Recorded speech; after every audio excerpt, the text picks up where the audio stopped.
6.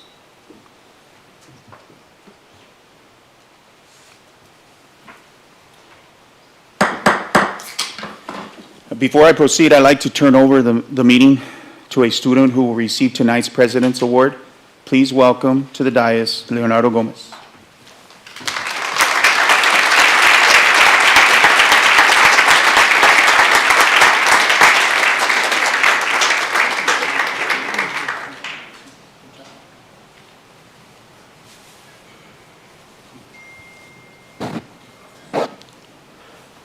Thank you and good evening. My name is Leonardo Gomez and I'm a junior and FBLA president at Del Valle High School. It is my honor to call this meeting to order.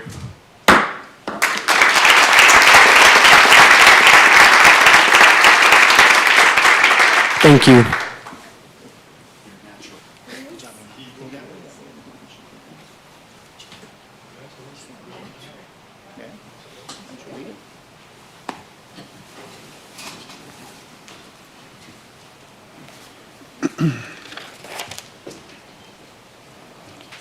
Good evening, and welcome to the Ysleta Independent School District of the District Board of Trustees meeting.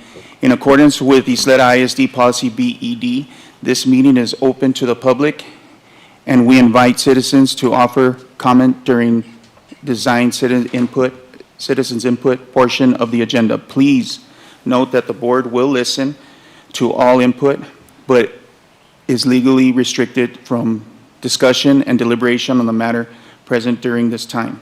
This meeting of the Board of Trustees is called to order at 6:01. We have a quorum with Trustee Hernandez, with Trustee Woodruff, with Trustee Ochoa, with Trustee Dwyer, and myself, Trustee Bustillos.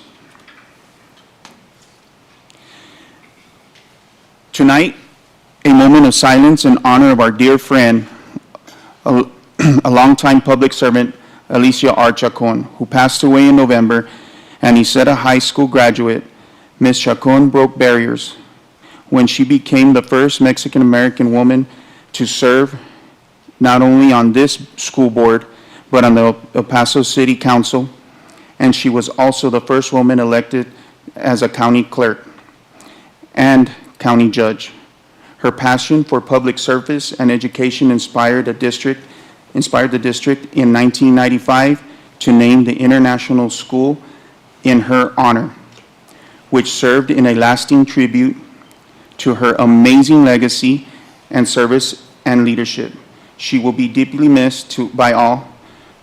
And now, Trustee Dwyer, please introduce JROTC this evening.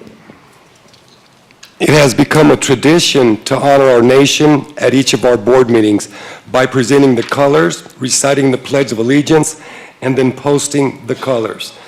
The colors tonight are being presented by the Junior ROT Color Guard from Eastwood High School. The Color Guard commander is Cadet Command Sergeant Major Azul Lopez. The other Color Guard members are Cadet Major Peyton Zavasquez, Cadet First Sergeant Cassidy Vendura, Cadet Private First Class Dominique Rodriguez. The pledge leader is Cadet Captain Bailey Fierro. Will you please stand for the presentation of colors, the reciting of the Pledge of Allegiance, the Texas Pledge of Allegiance, and a moment of silence. Please remain standing until the cadets have departed.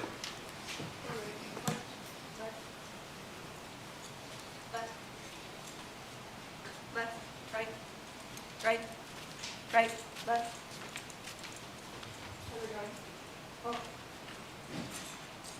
Left face. Carry. Colors. Present. Arms.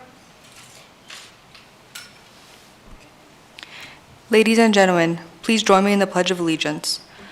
I pledge allegiance to the flag of the United States of America and to the republic for which it stands, one nation, under God, indivisible, with liberty and justice for all. And now please join me in the pledge to the Texas flag. honor the Texas flag. I pledge allegiance to the Texas, one state under God, one and indivisible. Please join me in a moment of silence.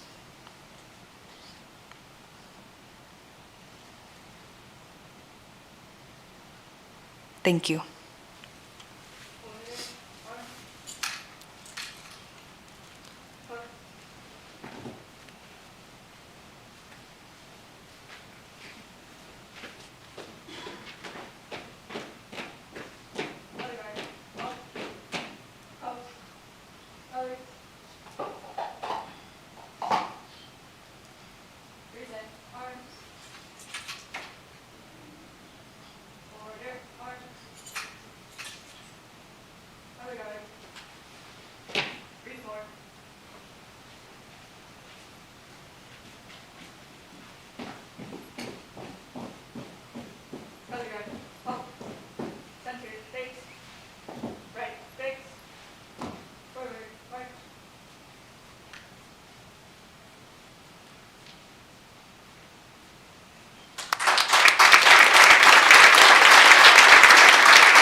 Thank you.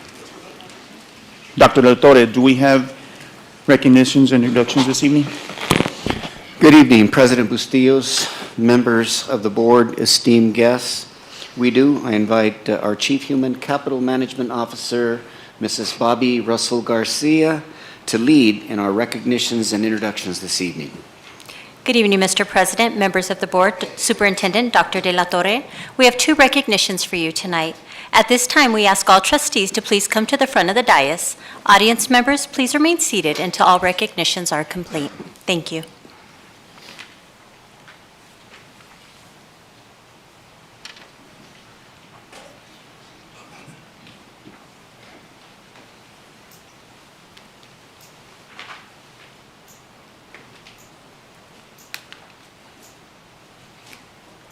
Our first recognition is in honor of Del Valle High School students Leonardo Gomez, Gerardo Peña, and Eva Villarreal, who led the school's FBLA chapter to launch Operation Water Spring, a community service project aimed at raising awareness of El Paso's extreme heat conditions and supporting families living in local shelters.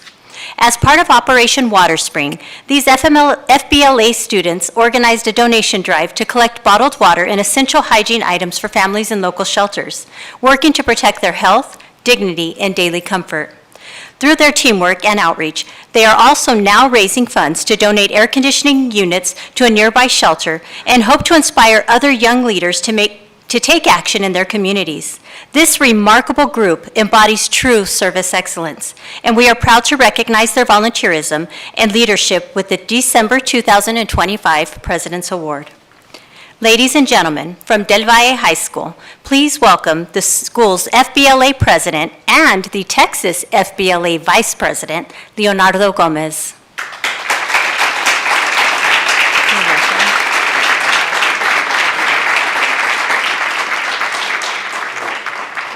And FBLA members Gerardo Peña and Eva Villarreal.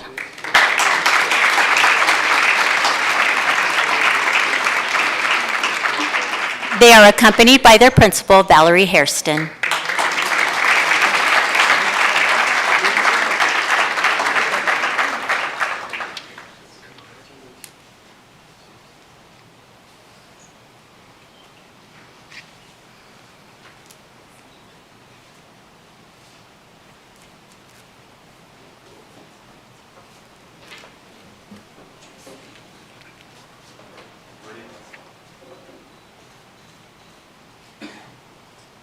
Let's hear it for the Conquistadores.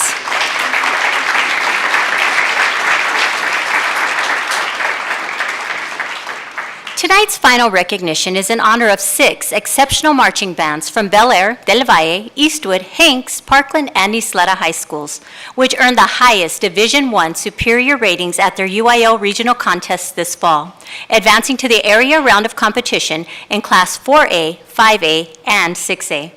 At area, Hanks High School's Silver Knights dominated the field and earned a first-place ranking, advancing to the Class 5A state championships in San Antonio, where they placed 29th. Congratulations to all of our amazing student musicians for your hard work and commitment, and for representing the district with pride. We begin tonight's recognition with Ysleta High School, which placed 17th at the Class 4A area contest in Abilene. From the Indian Marching Band, please welcome drum major Abril Chavarria.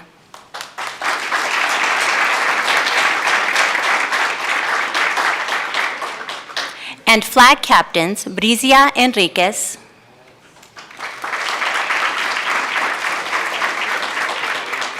Isabella Mendez,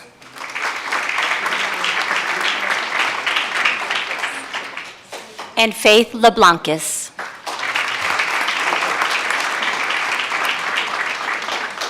They are accompanied by band director Daniel Kalunga, assistant directors Raul Morales and Gabriel Gonzalez, flag director Stephanie Solis Mata and Denise Rodriguez, and principal Amelia Garcia.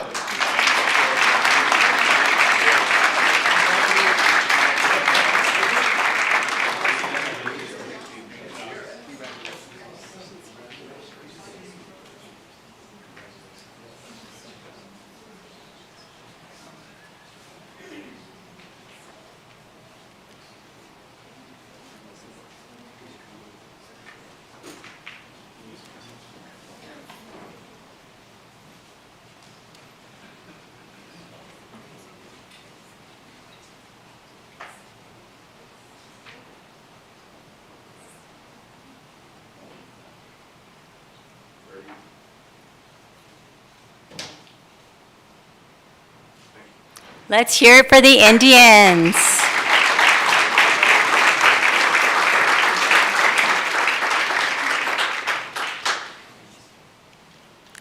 Next, we have Eastwood High School, which earned 8th place at the 6A area contest. From the Trooper Marching Band, please welcome drum majors Brandon Sandoval,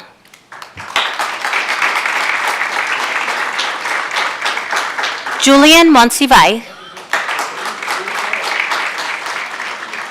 Angelina Mendoza, Ramiro Berciaga IV, and flag captains Dimitri Molina and Trang Phan. They are accompanied by their band director Benjamin Martinez, assistant band directors Robert Hayden and Art Avila, flag directors Paula Esparza and Karime Olivares, and principal Rob Robledo.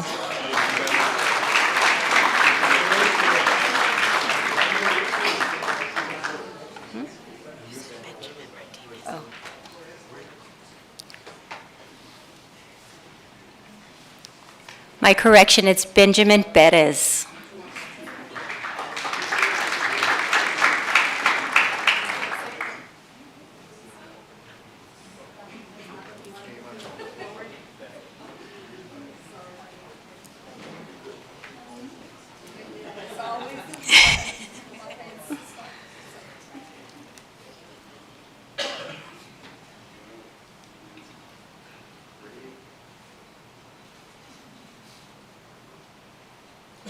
Congratulations, troopers.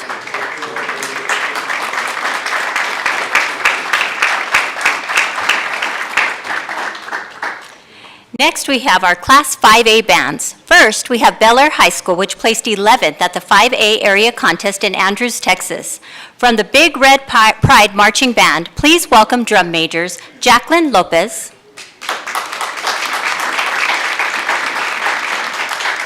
Alan Chavira, and flag captains Meiling Hiller Calzada, Isaac Barraza, and Ariel Cifuentes. They are accompanied by band director Adam Castañeda, assistant band directors Gabriela Tellez and Christian Brown, and principal James McIntyre.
Let's hear it for the Highlanders.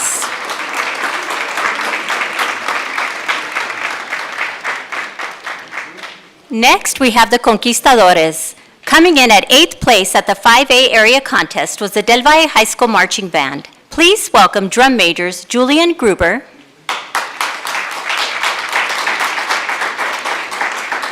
and Antonio Morales, and flag captain Belisa Ibarra. They are accompanied by band director Keith Morales, assistant band directors Diego Calderon and Sean Morales, flag director Ashley Aparicio, and principal Valerie Hairston.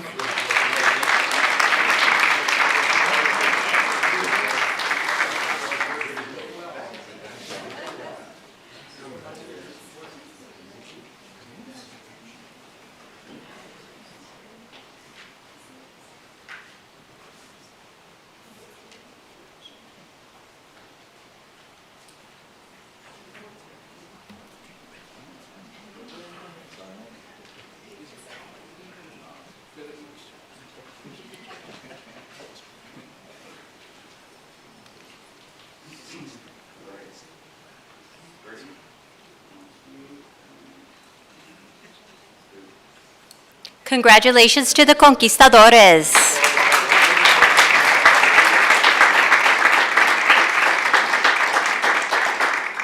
Next, we have Parkland High School, which placed 15th at the 5A area contest. From the Mighty Matador Marching Band, please welcome drum majors Aurora Shindo and Crystalline Chanowski, along with flag captain Catherine Villagrana. They are accompanied by band director Omer Pardo, assistant band directors Jonathan Reyes and Cody Jones, and principal Javier Salgado.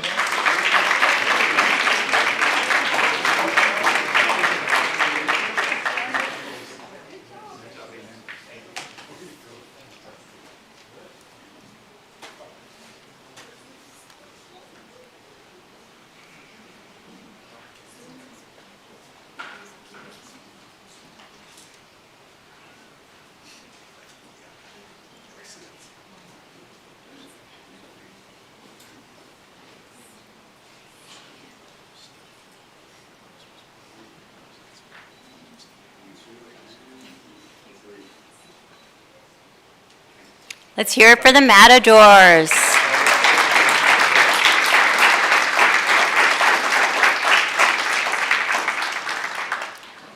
Our final marching band tonight is from Hanks High School, which placed first at the 5A area contest and was one of only 2 El Paso bands selected to compete at the state championship.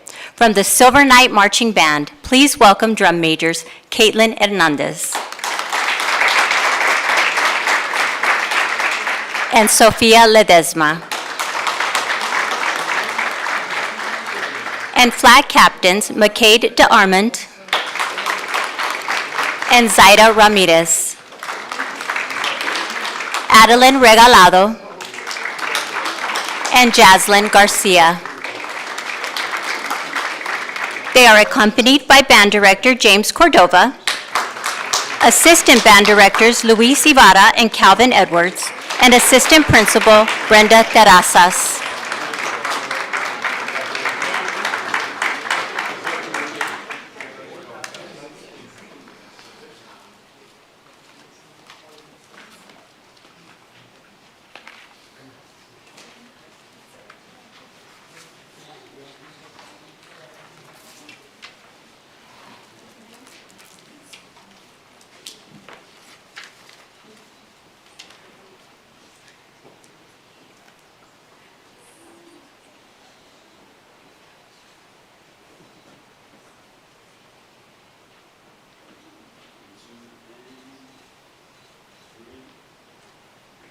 Congratulations to the Knights.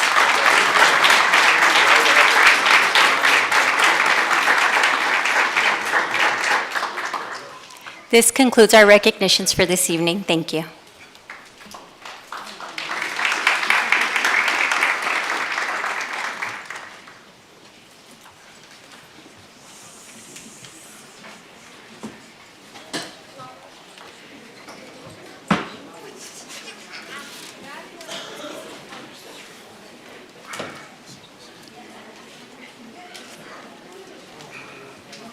Flu season.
Okay.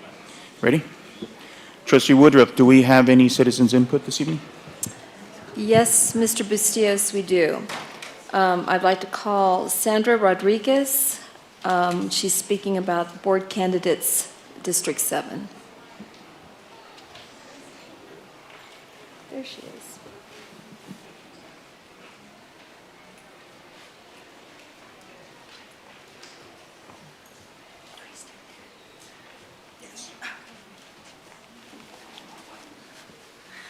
Hello, good evening, members of the board, Dr. De La Torre. I am here on behalf to speak about my friend Molly Sines. I am a parent for YISD. My son is in the SCC unit at Del Valle Elementary. I was here because I understand that she is applying to be part of the Board of Trustees, which I honestly think that that is very amazing of her, because I understand that she is in many things, many groups, many things where she takes on roles, overpowers the roles, and I always joke with her and I tell her, you're always trying to take over the role, because she's always joining something.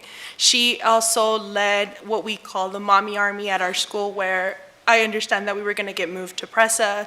She got all the parents in all the 3 units at our school, got them all together, and brought us here, and she's like, you guys need to know, you can do this, you can do this. So she made us aware of what rights we have as parents, which I think is great. She always offers help to all the parents during the ARD meetings.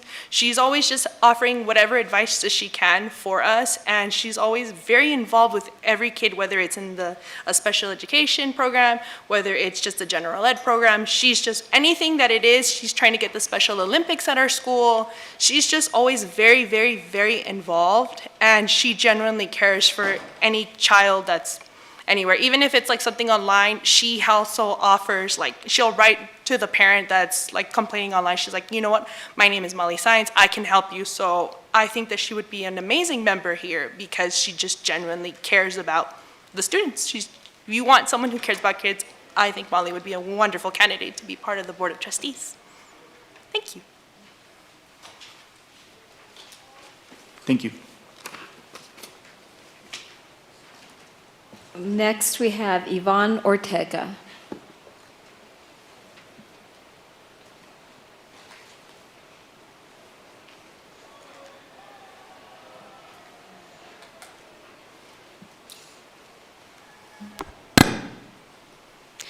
Good evening, Dr. De La Torre and board members. I'm here speaking after last night's announcement from YISD regarding a support of our educational support professionals in the district, providing all hourly employees in the district with a stipend. I know we're all in a budgetary crunch. When you look at us hourly employees, we're the backbone of the daily operations here at YISD. We're the custodians, we're the instructional aides, we're the cafeteria staff, we're all the hourly employees who make the district function. And with the roles that we play everywhere around the district, the minimal raise we received and the new changes in our insurance, we're taking a significant hit financially. So it would be a wonderful gesture if there could be a way that you all could find a way to support our educational support professionals throughout the district with at minimum a $300 stipend, personally a $500 stipend. We're all taking at least anywhere from a $50 to $200 pay cut every month because of our insurance. Any amount possible to support our hourly employees would be a meaningful gesture to all of us. We're the district. We are always talking about how great we are, how wonderful we are to our students, and it takes hourly employees to make us wonderful for our students. And I believe that we deserve at minimum a $300 stipend by end of year, of fiscal year 2025. Thank you. Thank you. Next, we have Jeffrey Senior.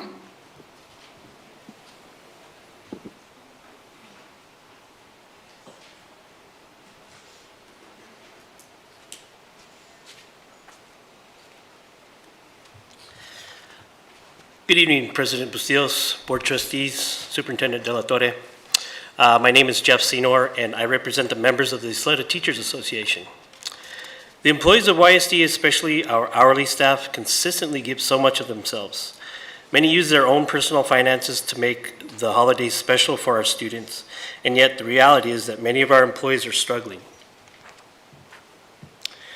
I'm speaking to you as a YTA representative who recently witnessed another district provide each of its hourly employees with a $300 holiday gift. I understand that times are tough, and we will see that reflected here shortly during the board workshop on the annual financial and compliance report. However, if there's any possible way to identify funds to show similar appreciation for our employees, I strongly urge you to consider it. Please keep our employees in mind, especially those who are hurting the most during the holiday season. Merry Christmas to you all. Thank you. And finally, Amanda Gallegos, District 7, Molly Signs.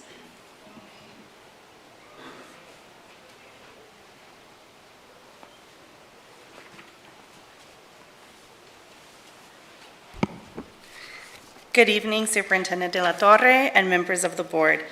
Thank you for allowing me a few moments to speak with you today. My name is Amanda Gallegos. I am a proud YISD parent and president of Parents in Action. I would like to express my strong and heartfelt support for the appointment of Molly Signs to the vacant trustee position in District 7.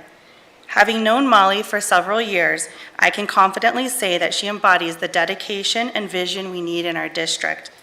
Molly has been an active member of the YISD community, consistently advocating for students and their families.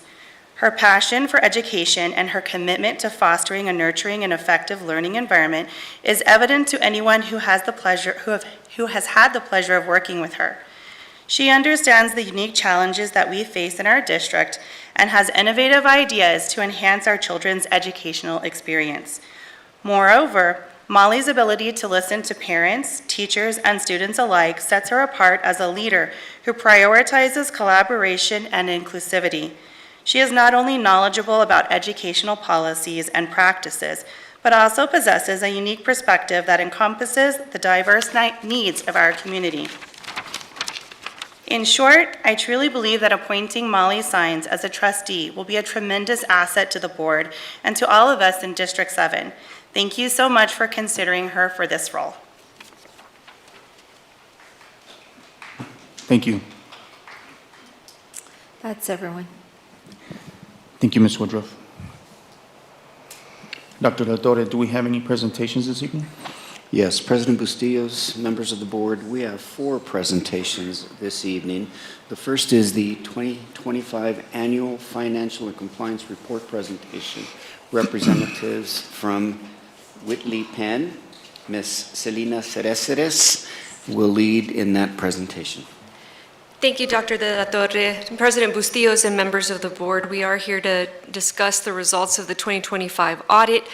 And let me see. Oh, I can click on my own.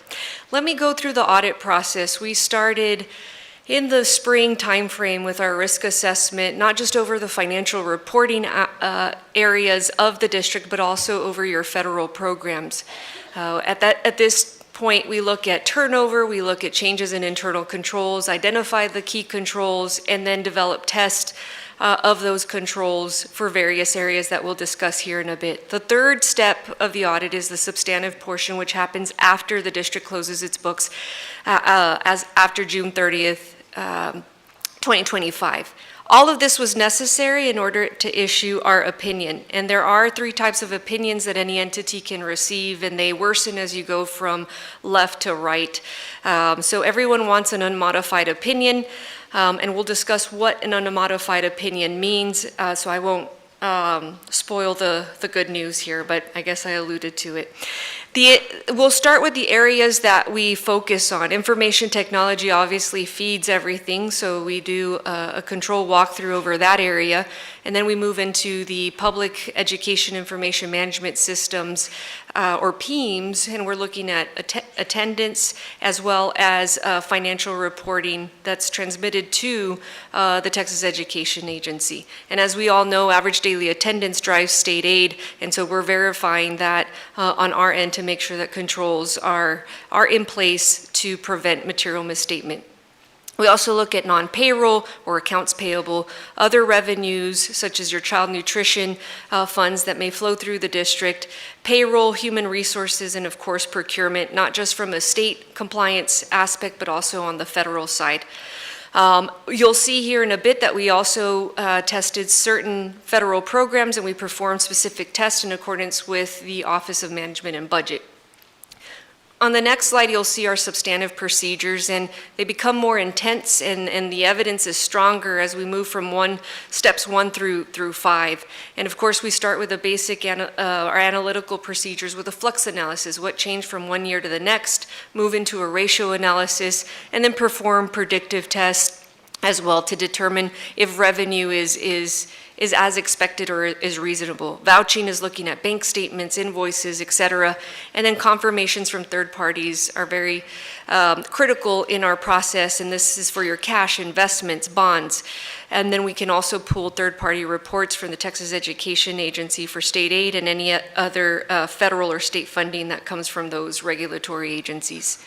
Because you do spend more than $750,000 in federal funds, in fact, you spent $66 million in federal funds, you're required to have an audit under both generally accepted auditing standards as well as generally accepted government auditing standards, and that's called the Yellow Book. You have earned an unmodified opinion, and what that means is that any entity, or not any entity, but any regulatory entity, rating agency can pick up the financials and rely on the figures presented therein. Whatever the results are, the numbers are materially correct and can be relied on by parties that are knowledgeable in these matters. We don't have any internal control findings related to financial reporting, nor findings related to compliance, whether it's the Public Funds Investment Act, procurement, et cetera. We did issue a separate management letter that should have been in your packet, and you'll see that in the budget to actual. It was a $1.4 million variance, and that's related actually to on-behalf expenditures. It was not a cash expenditure that occurred in excess of the budget. That $1.4 million is also offset by revenue that you don't see on that, so I just want to make sure that that's clear. However, you may get a comment letter from TEA saying that the budget has been overspent, but rest assured it wasn't a cash outlay that was made in excess of that budget.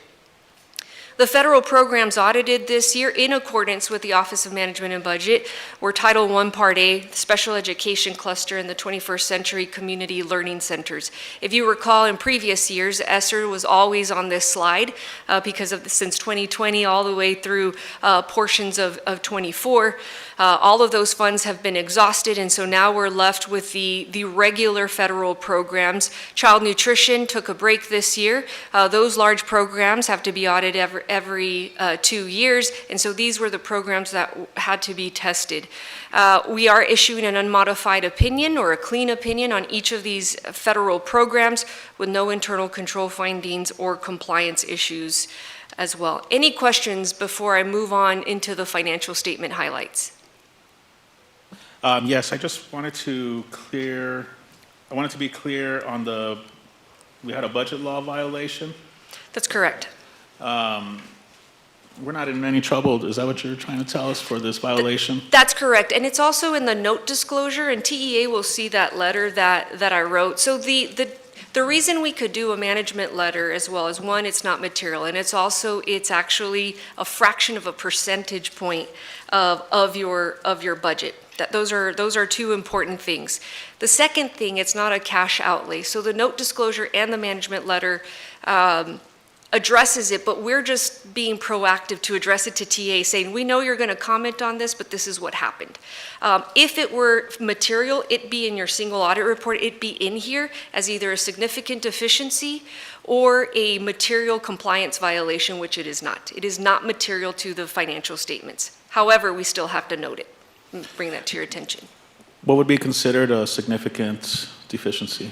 So that would be that you all were spending funds, actual cash outlays, and not even considering it. This is an on behalf for Medicare. It's not even the TRS pension or TRS OPEB. This is the Medicare portion that is estimated throughout the summer months, and then it's finalized. So you really, after June 30th, there's another number that comes out, and you have to record that on your books. So you almost have to include a cushion for that, but a significant deficiency would be that you're actually making cash outlays for which you're not budgeting for or not taking into consideration, and that is not the case here with this budget violation. So it's not a cash outlay, and you also said that it was being offset by revenue? Right. Inside the state revenue line item, there is an on behalf for both the TRS pension, the TRS OPEB, and you'll see it in the pie chart when we go through it. Okay. You'll see a slice in there, and that indicates that is a book entry recognizing what the state is contributing on behalf of the Ysleta ISD employees, but you have to offset that revenue with expenditures. So it's a net effect of zero to your fund balance, but you still have to budget it, you still have to record it both in revenue and expenditures. Thank you very much for that You're explanation. welcome. You're welcome. Okay.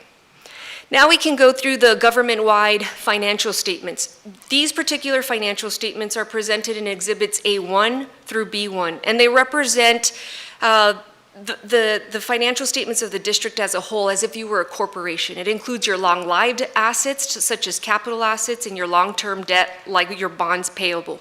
If you think about your general fund, the balance sheet, as well as what I like to call the income statement or the statement of revenues, expenditures, and changes in fund balance, that only reports current resources. This particular statement records everything that is current and long-term, both on the asset side or the liability side.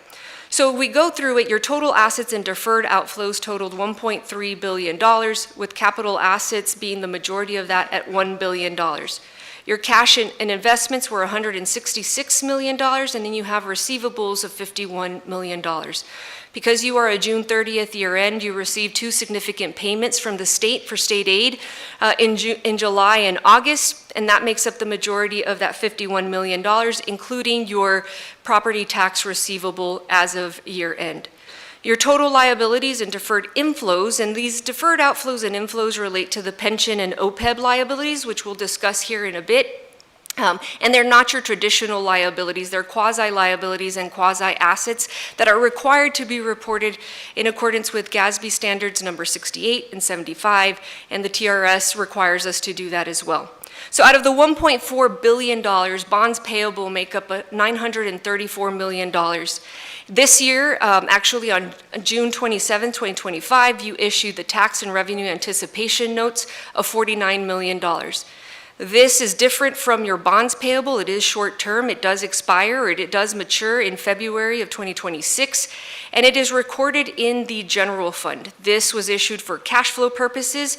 It is not recorded as an other financing resource like a bond would. So this is quite different, and it's reported differently from your bond. So we highlighted that as well.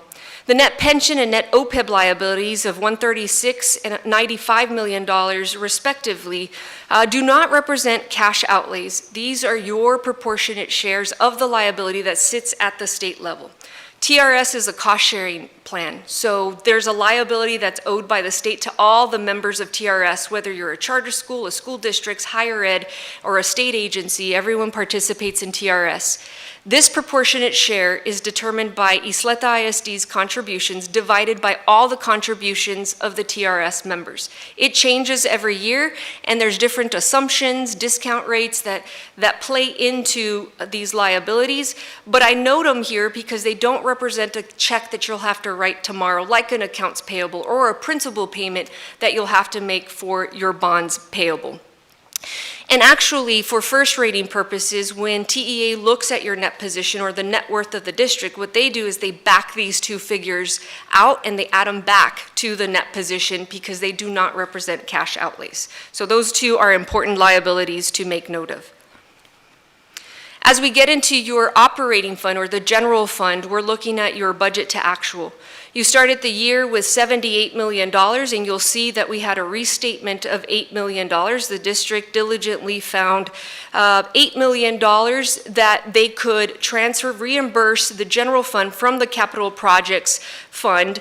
And so that restatement has been included in the general fund, increasing that beginning fund balance to $86 million. Revenues for the year were $376 million, and they were under budget by $15 million, primarily in the local revenue or property tax category. And then you go in and subtract the expenditures of $419 million, and those were slightly over budget by $1 million due to the on-behalf expenditure, specifically for Medicare Part D. You also have $1 million in net other financing uses that are included that bring your fund balance to $42 million. So you started the year at $78 million or $86 million, and fund balance decreased by $44 million. Towards the end of the presentation, we'll look at fund balance in relation to your expenditures to see what it means, and then also discuss a little bit about what's happening at the state level. Your general fund revenue, again, totaled $376 million, with property taxes making up $61 million, or 16%. You'll notice that state aid makes up 75%, and with the way the state aid calculation at the state level works, there's always an inverse relationship between state aid and property taxes. The more property taxes you bring in, you're penalized on the state aid, and so that's always important to remember.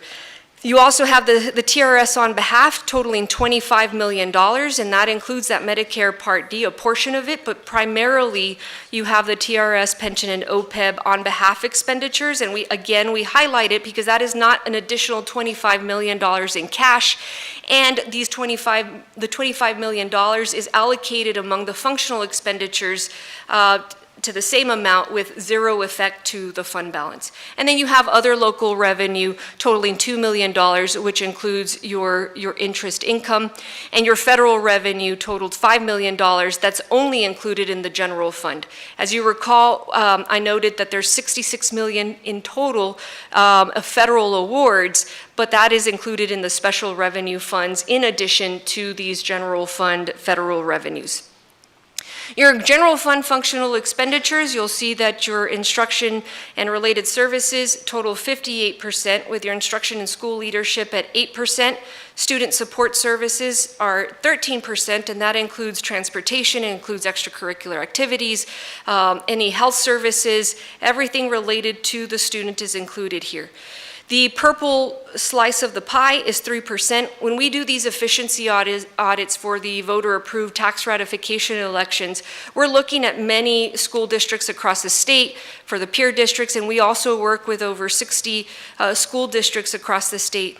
And a healthy general admin percentage is anywhere between 2 and 3%. When you start exceeding that, then it's time to look at that, but you're still within the percentage between 2 to 3%, but you want to keep that low because I believe TEA also is looking at these percentages. So it's always something to look out for.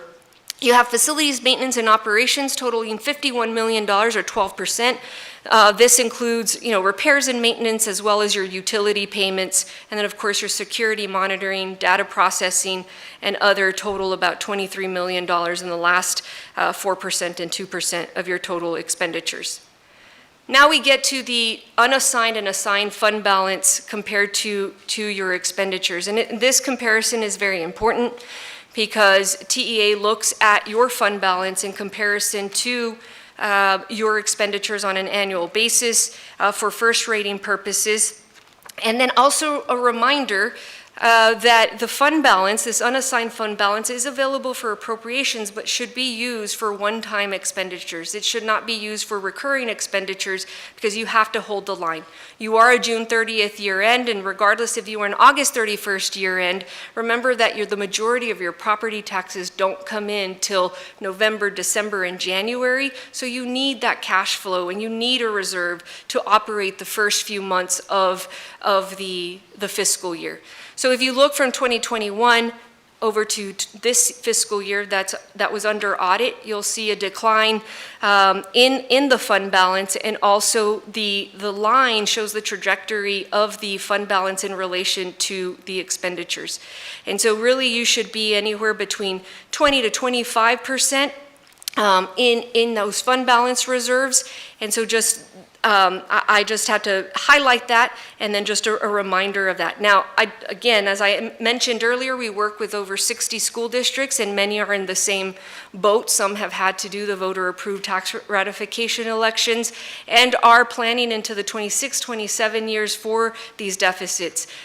We all know that ESSER is no longer with us. Those federal funds are gone, and so budgeting going into the future, into 26-27, will be critical with these fund balance projections in mind. Additional communications are related to our engagement letter. We were engaged on March 23rd, 2025. Around the July timeframe, we issued letters to the board indicating that we were on site or working on the audit, whether remotely or on site. And we alluded to 2 risks that apply to all audited entities, not just to Ysleta ISD. We're performing procedures and developing safeguards for management override and revenue recognition that exist in all audits to make sure that that does not occur. We didn't have any difficulties or disagreements with your team, and I want to take this opportunity to thank all of your team members, Ms. Camburn's team, Belém Briones, Jessica, and all of her team members that work under Ms. Briones as well, for helping us get through this audit. And we took a break from the audit for a year or two. We're back, and so we're thankful to be back working with Ysleta ISD. We are independent of the district. Auditing standards do require that. You'll also notice in the note disclosures a restatement related to GASB number 101, or compensated absences. Again, this is not something specific to Ysleta ISD. It is a national standard affecting all governmental entities, where there is a shift in our mindset where we not only project the amount that employees would have to be compensated when they leave the district for their leave, sick leave, vacation, etc., but now districts and governments have to estimate how much of that leave will be used as time off, almost like having a crystal ball. So that calculation had to be done, It was quite intense. That has been disclosed in the financial statements and is available for your review as well. But know that that was one of the significant policy changes as well as standards implemented. The last communication indicates that you can have friends at other firms. However, if we had a difference of opinion, we'd be required to report to you that they were opinion shopping, but we don't believe that was necessary, nor that that happened. Any questions for me? Mr. Hernandez? Yes, well, first of all, thank you for all the work you did, and thank you for this presentation and helping us understand a little bit. I was wondering, does this report address our credit rating? It does in the subsequent, if you look, your finance team did disclose that on note 23.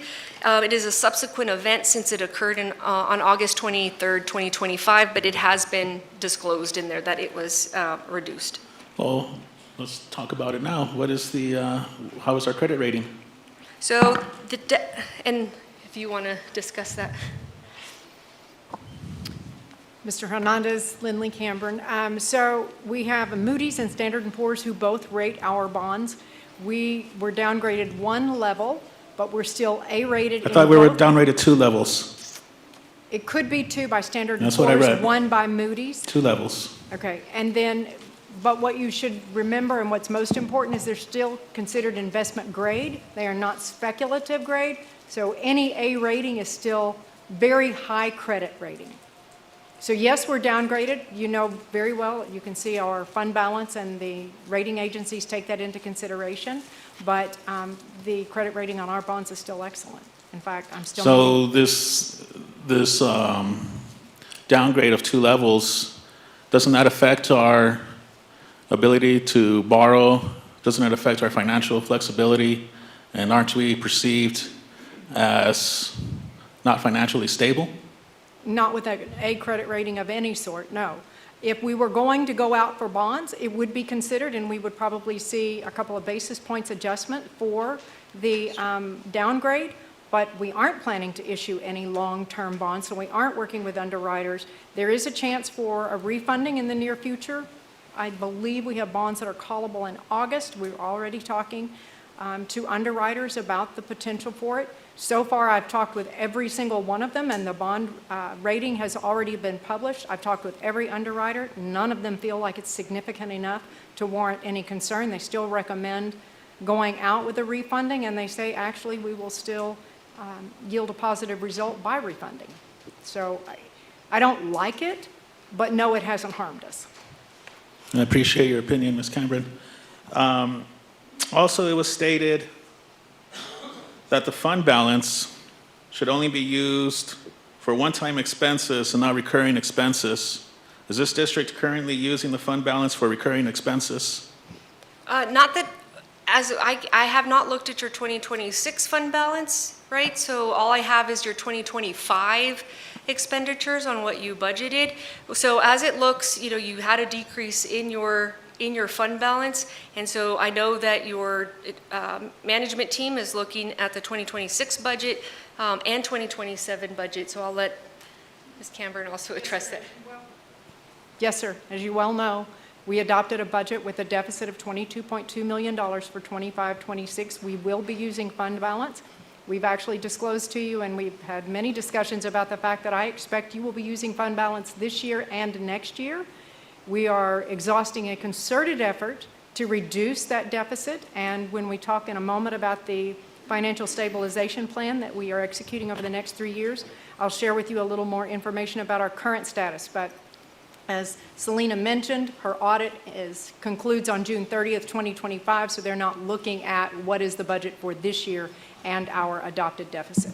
And I appreciate you going with this, through this with me every month. I'm going to keep bringing it up every month. It's important. I honestly don't think we get enough coverage on what's happening here at our district.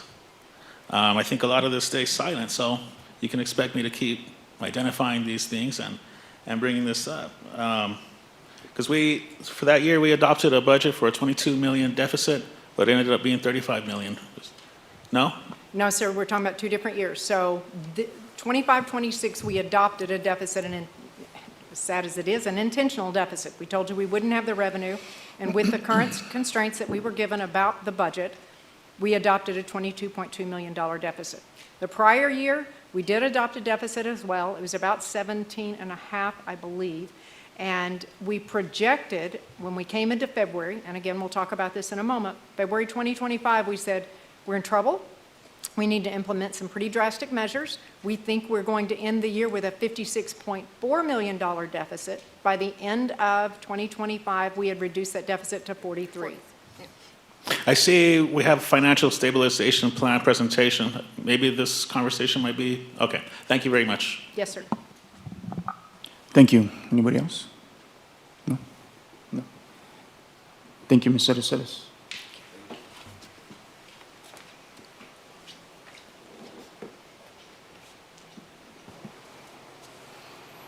With that, we will segue into the second presentation, and that is the Financial Stabilization Plan presentation by Ms.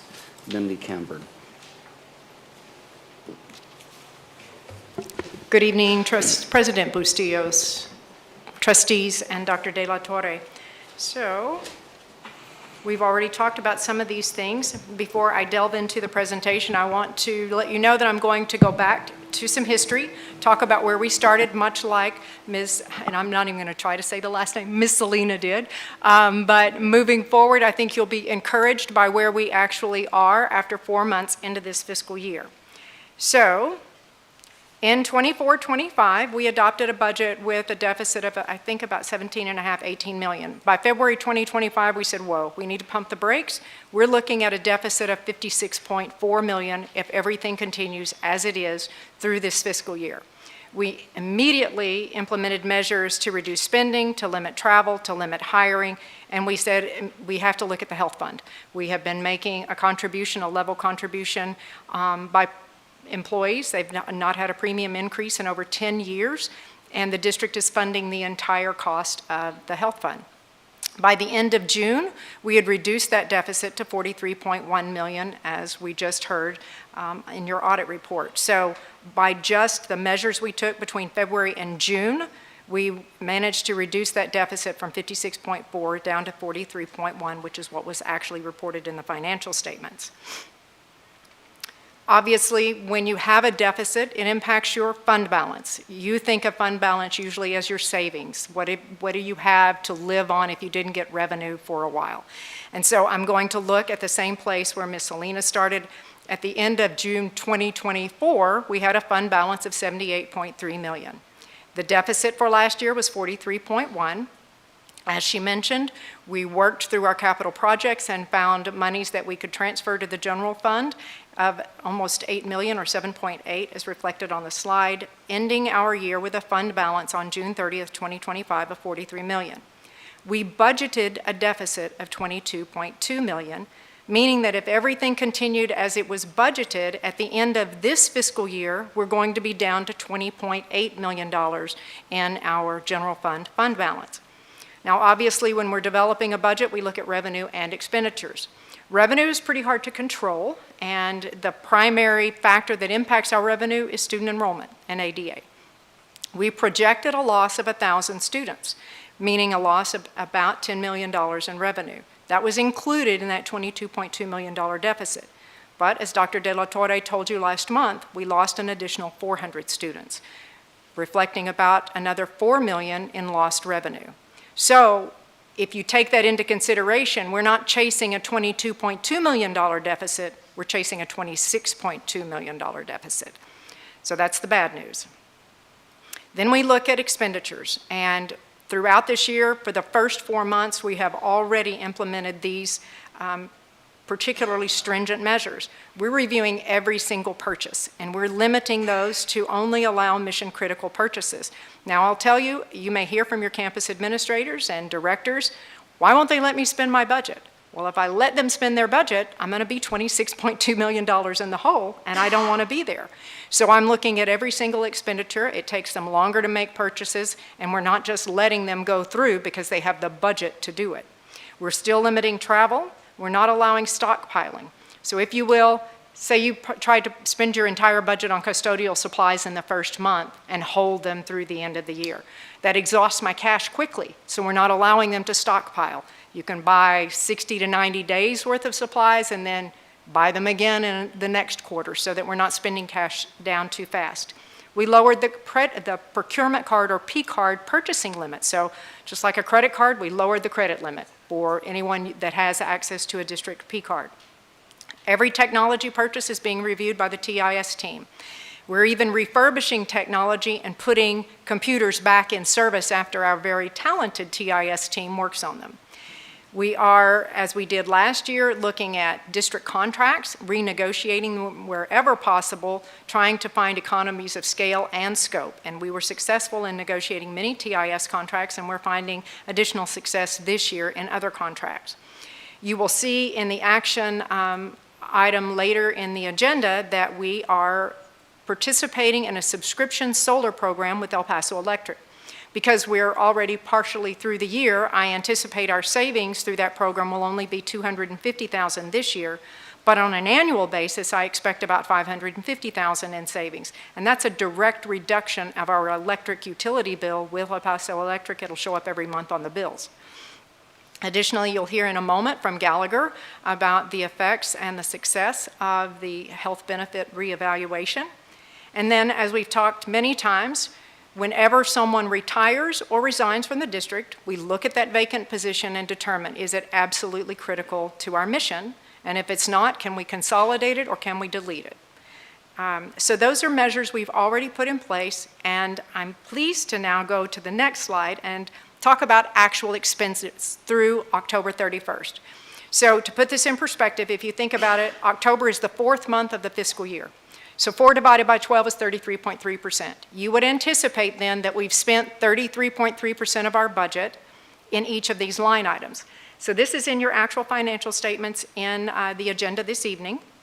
I've just copied and pasted out the expenditure piece of it. The first two categories are personnel. And you can see that the budget for personnel between salaries, wages, and benefits is nearly $360 million. That's $360 million of a total $420 million budget in the first column. In the very last column, you can see that between those two categories, which make up the bulk of our budget, we're under 33.3%. In fact, if you combine those two together, you're going to see they're 32-something%. Now, the best news is down at the very bottom, where you can see that over all expenditure categories in the general fund, we're about 1.5% under the 33.3% where you would expect us to be. Now, you may say, big deal, Lindley, what's 1.5%? But 1.5% of your adopted budget is nearly $6 million. So the measures we've implemented are working. We are making a dent in that budget deficit. And in fact, with the savings here, we've already covered the additional $4 million that we lost from the enrollment of 400 students that we weren't expecting. So there's a couple of other categories I want to point out to you because, like me, I said, okay, wait a minute, why am I 44.75 and 51.6% and 43% there? So in supplies, in other operating expenses, category 6400, that $3 million expense we've already encountered was for our annual property and casualty insurance. So we pay that premium up front. We don't pay it again the rest of this year. That's why it's more than 33.3% now. In terms of the categories 6,500 and 8,000, we have two categories of debt. We have the payroll loan that you heard about and that you know about. And then we also have the ABM 2017 energy savings bonds or energy saving notes that are paid from this fund. So you can see that those two together, we only pay debt service in August and February. So we've already paid 50% of our debt service on in these categories this year. So that's why they're both a little bit higher because we pay them only in August and February. I'll also point out to you that those two categories add up to maybe $8 million of the entire 420. So even if this wasn't a prepayment or an early payment in the year, it doesn't have much impact on the overall spending. The overall spending's in those two big categories at the top, and we're doing well there.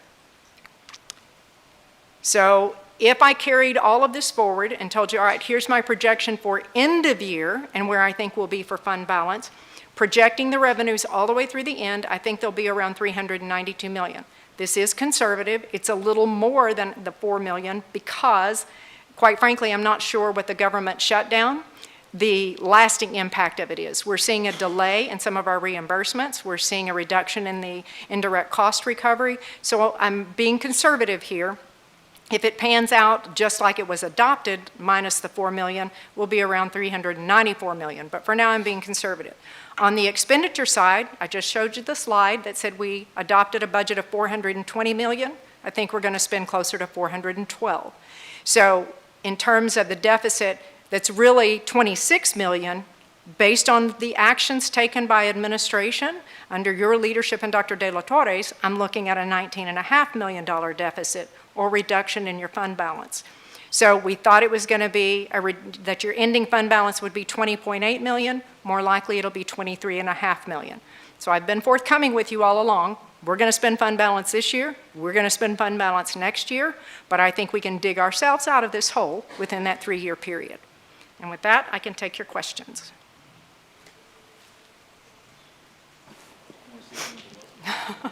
Go ahead. Ms. Cameron, thank you very much for this presentation. I really liked what I heard. You've done a fantastic job. You started off with the, and I talked about this earlier in the year, we reduced by 13 million by finding that. I think that's fantastic. I think you have a great, solid plan. Thank you for explaining the debt service and letting us know why we're at 50%. It's done in 2 payments, so it makes perfect sense. The projected revenue, you said you gave us a conservative cost, a conservative prediction, but the previous fiscal year, weren't we 15 million under what we predicted?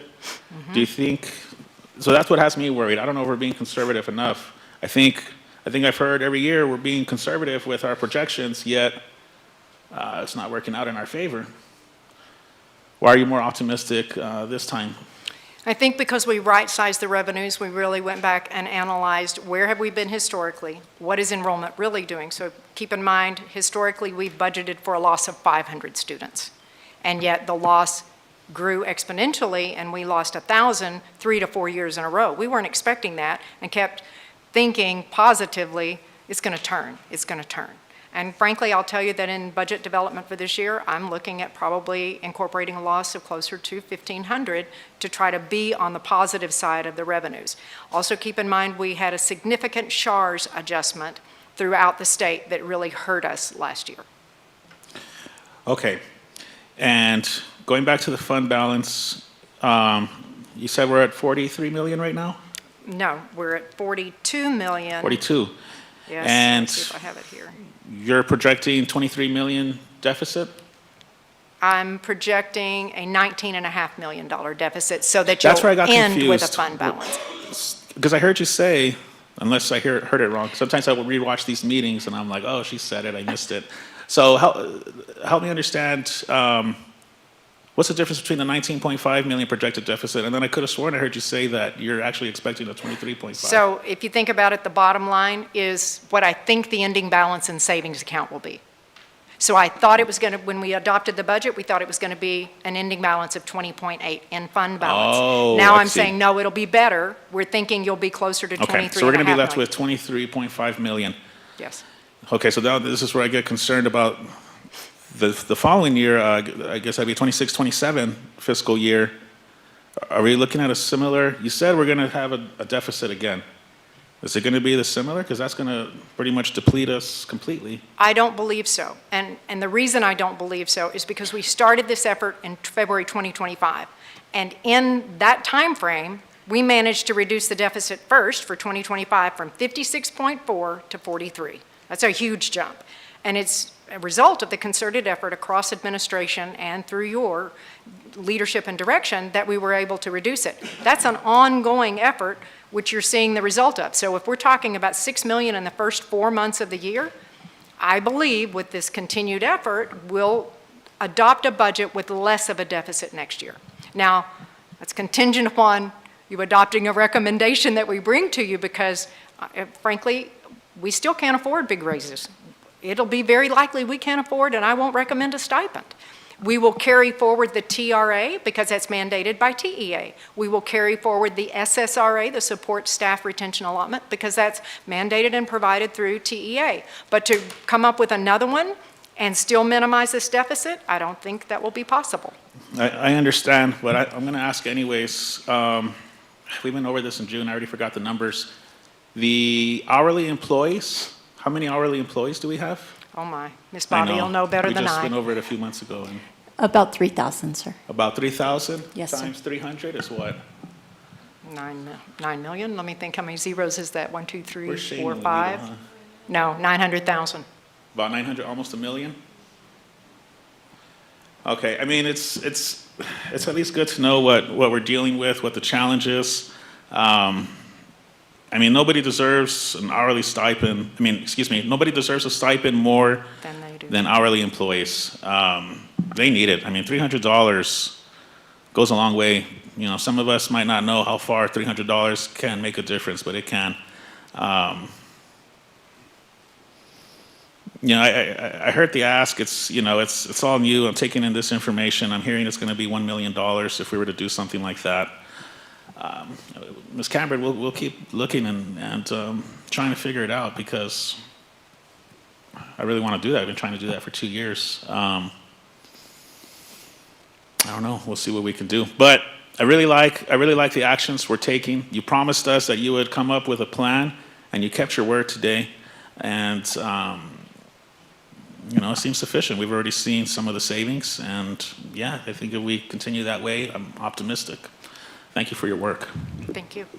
Thank you, Mr. Nunes. Anybody else? No?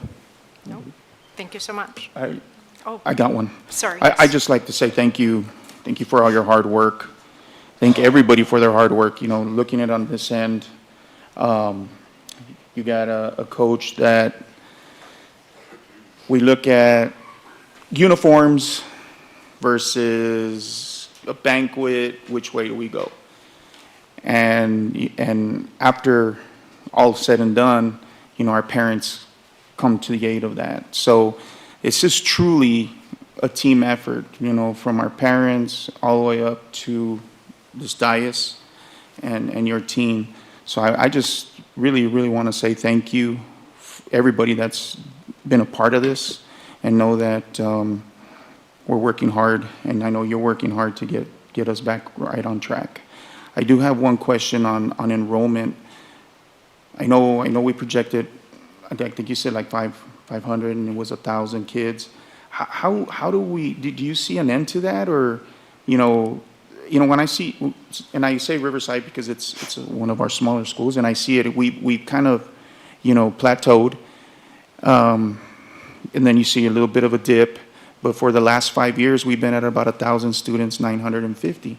Do you see something like that happening in the district where it plateaus, or, you know, the kids coming back? What are your thoughts? So I can tell you that reviewing the data, and we actually did a very similar campaign where we contacted all of our leavers. We had 2,700 kids transfer into the district. No, sorry, the other way around. 2,700 we lost, 2,000 transfer in. So that's a 700 student delta right there. And I thought, well, where's the other 700? It's at the birth rate. We lost 700 kinders. So we're not, unless you can convince people to have babies and bring them to us, that's where it is. It's not that we are losing children to our competitors. We're losing children coming into the systems. Mm-hmm. And so, no, quite frankly, as we look at birth rate across the nation now, after Dr. De La Torre pointed it out 6 months ago, and I went, oh my gosh, I can't believe I didn't think about that. We're seeing that's a nationwide trend. It's talked about loudly, actually, because it's affecting all school districts. People just aren't having as many children. Right. No, I know we talked about it, Dr. De La Torre, and I saw it. I just wanted to make sure that people heard it. It's tough. But I just want to say thank you again for all your hard work, and we're doing the right thing, and keep going forward. Thank you. Thank you. That it? Okay. Thank you,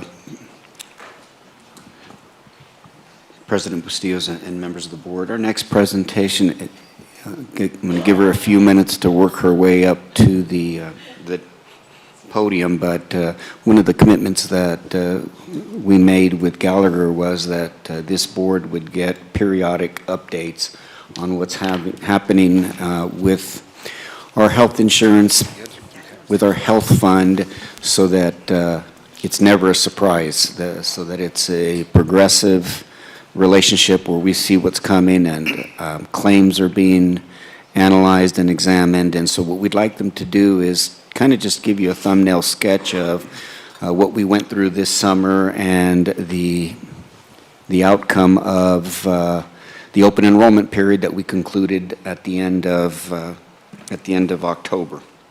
So with that, I'll turn it over to Ms. Natalie Haskett, and Brandon DeBoer is with us this evening.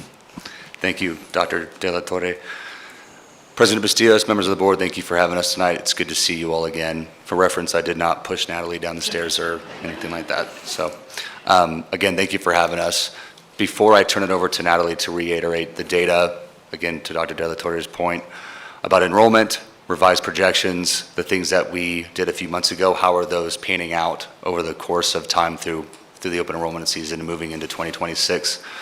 If you recall, we did some changes that haven't been done in quite some time, and we had to go through a lot of conversations to make those changes. If you look back in time over the last 10 years, Ysleta ISD has not made changes to the healthcare plan in close to 10 years. That includes costs. That is unique in school districts across Texas. A little unsustainable over time as well. It was time to make at least some changes. Our goals were to not rip the Band-Aid off all at once, but to make changes over the course of 2 to 3 years, 4 to 5, however that plan justifies itself. We have some good news, or however you'd like to see it tonight, to share with you on revised projections and enrollment, but to just share facts. And again, we compared your plans to that of large private oil and gas companies from back in the early 2000s, extremely rich, which was great for the employees. I think we've covered deficits enough tonight to know where the health plan sat last year, moving into this year. A couple of things to highlight, to consider on some big changes that we did. Communication and education on the HSA plan and the benefits to employees involving pre-tax dollars. It rolls over from year to year. So talking to employees about that component, taking plans from 4 plans to 3, and then right-sizing the budget to a degree to where the rates became a little bit more comparable to the claims that are coming in. So we'll show you what those projections look like. So with that, I will turn it to Natalie. Stop us if you have any questions. Thank you, Brandon. Good evening, everyone. Natalie Haskett with Gallagher. So as Brandon mentioned, the 2026 enrollment, we did, make some drastic changes, but this district did a wonderful job communicating and educating, going campus to campus, and really not only just talking about making an informed decision.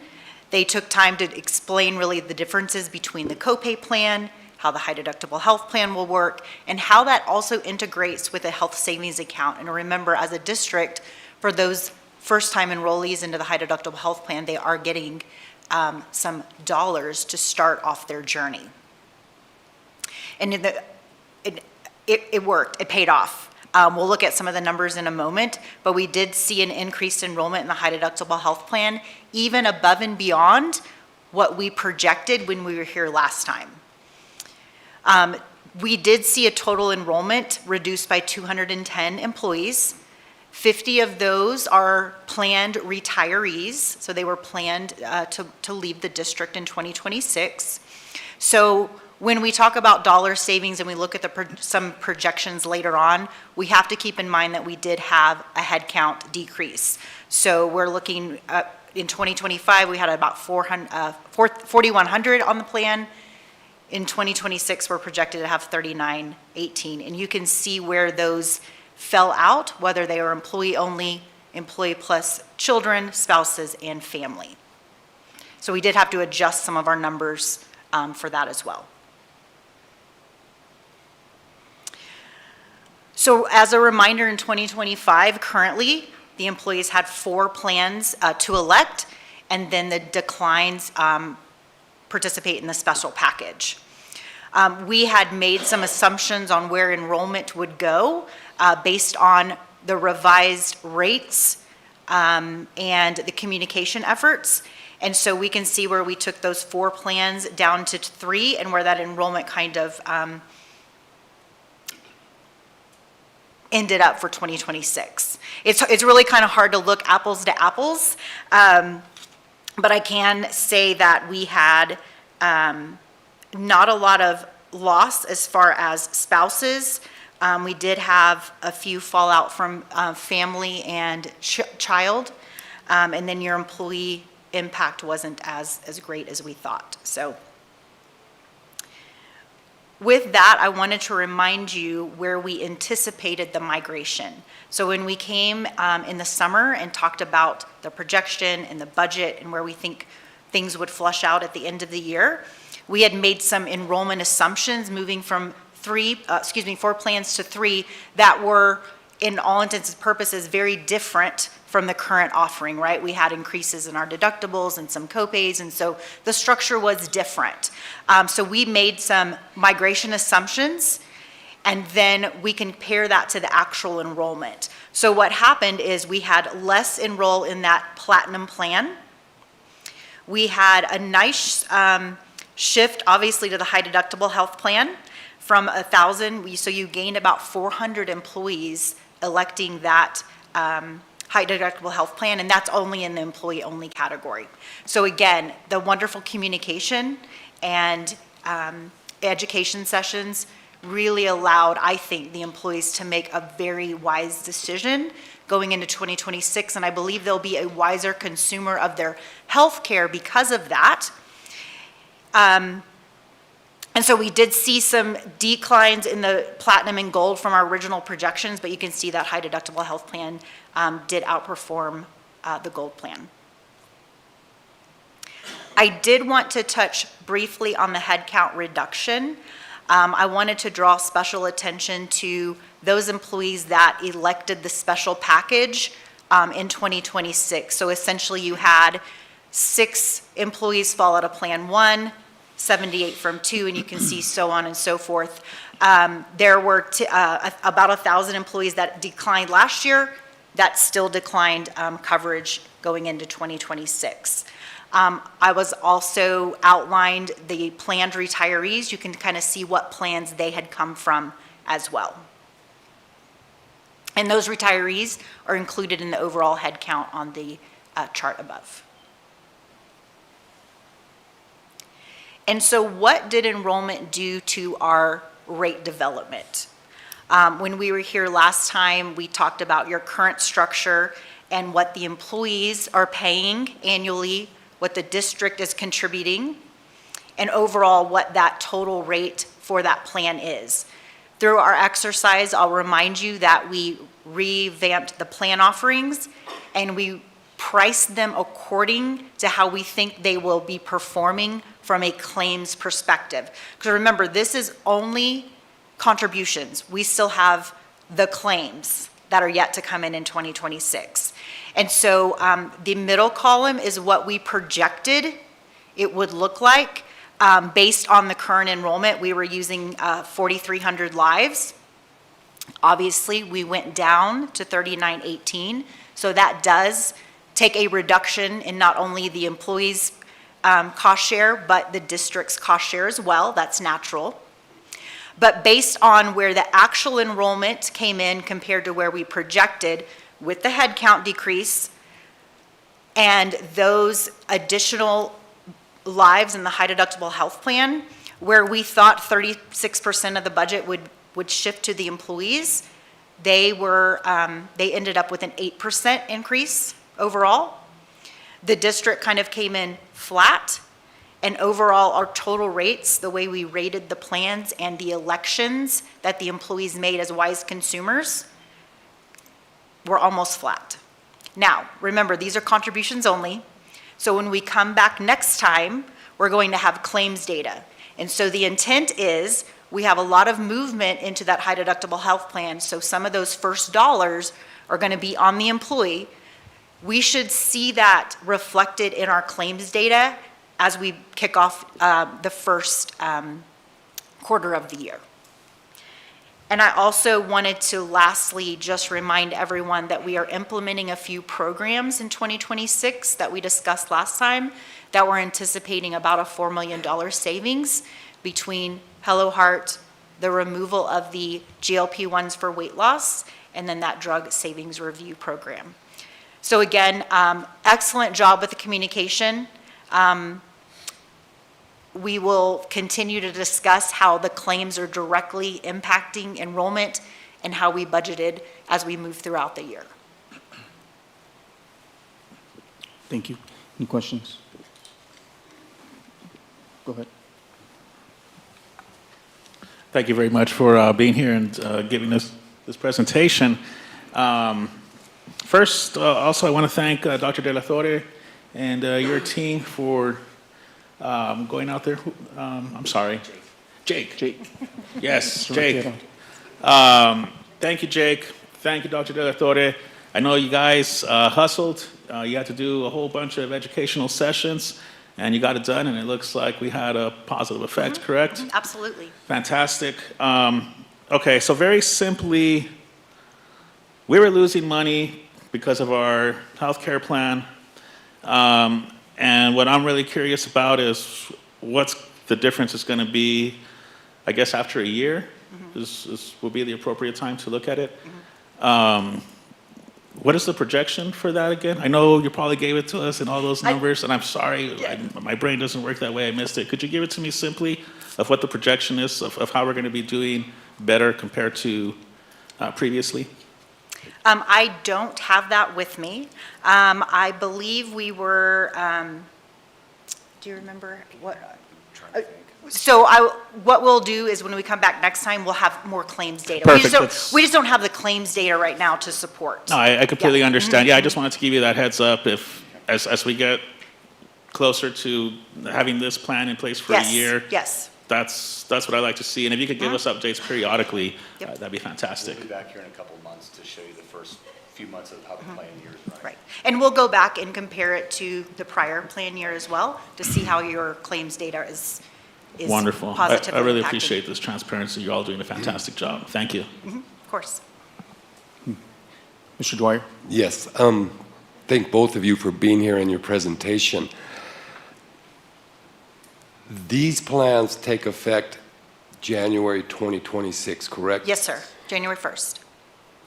Our employees will be allowed to go to the similar hospitals or the same hospitals, emergency rooms, so on and so forth, correct? Yes, correct. We did not make any network changes. So it's still Aetna, it's still the providers they see today.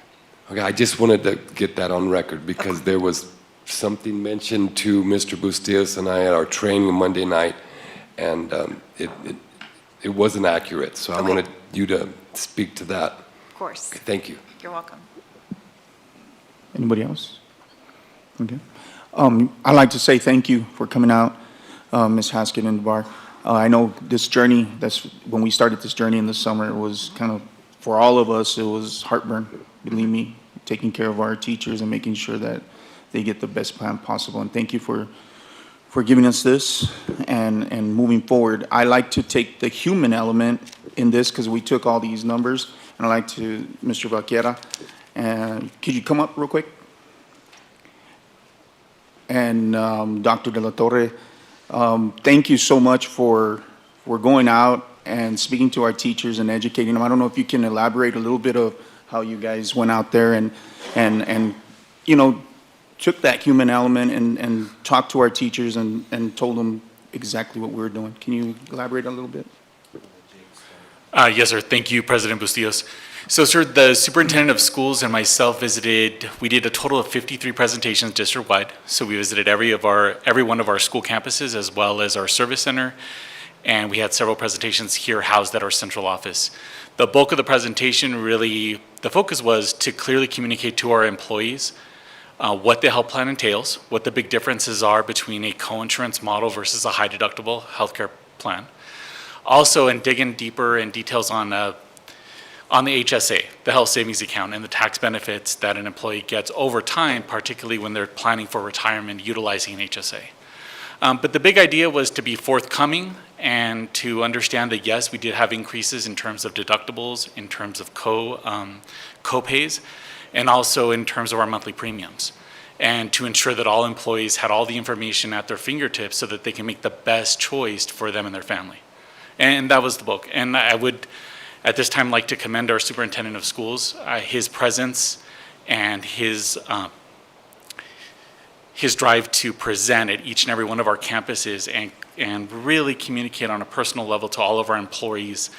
Historically, where the district has heavily invested in our healthcare plans, and that unfortunately at this time, we are not able to shoulder all of the financial burden with the increases in healthcare. And that was a major driving point in the presentation. And our employees really internalized that message, that for over a decade, YISD, our Board of Trustees, our Superintendent of Schools, have really been able to internalize the increase in cost of healthcare. And healthcare has dramatically increased over the last decade. And none of the costs have been passed over to employees. But unfortunately this year, as we've had to refocus and redesign our approach to our fiscal responsibility and our financial strategies, we're not able to shoulder all of that, the increases in costs.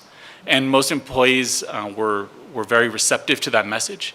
And it did make a difference to go out and personally connect with them and explain where we've been, what changes have occurred, even in the healthcare industry and the rise in healthcare costs, and what solutions the district is offering employees, and to do so in a very straightforward and candid manner. Thank you. I know we see the numbers and we look at the graphs and we forget the human element. And both of you, thank you for both of you going out there, Dr. De La Torre and Mr. Valquera, for explaining that. So thank you both. And Jake is being a little humble. He was willing to share some of his own personal experiences with physicians and specialists and family that I think rang true with employees who may be in similar circumstances. I also want to thank and point out the work of Diana Moy and her team, who introduced two very important tools. One was a calculator that allowed employees to go home, insert, download their own information, and it would make a simple calculation of which of the three plans, what it would cost. And then the one that I'm most excited about is Benny, our chat bot. See what we did there? Benny, benefits. And this allowed our employees to go ahead in and actually drop their claims into the AI chatbot, and it would analyze the claims and recommend what the chatbot thought might be the best plan given their circumstances, their pharmaceuticals, their office visits, and all of that. And sometimes it was simply doing the math for them and helping them realize that if they had been on a high deductible healthcare plan anchored to a health savings account, they'd have paid far less than they ended up paying on one of the other co-insurance plans. So it really worked out, and it's obviously something that we're now going to have to do every year, or at least every time we're reviewing our health benefits with our employees. But I got to know Jake really well. Well, thank you both for bringing that element In particular, forward. his driving skills. There. We heard. Well, thank you both for that. Thank you.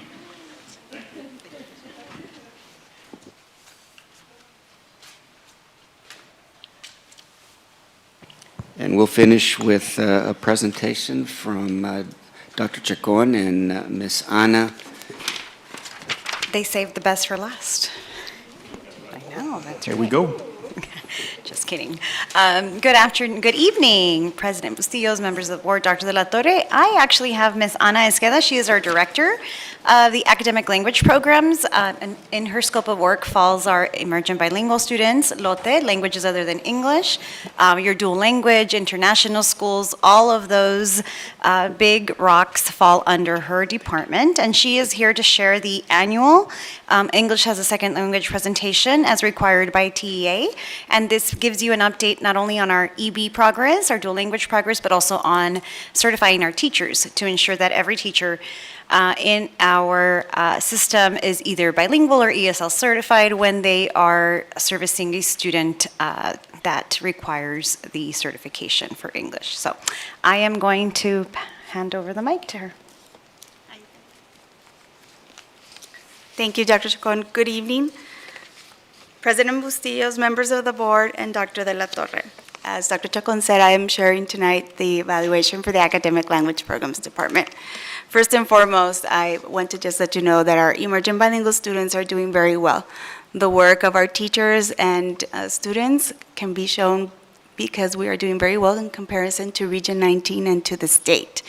So the first few slides that I'm going to show is how our students are performing for the year 24-25 with the comparison for 24-25 in STAR and EOC.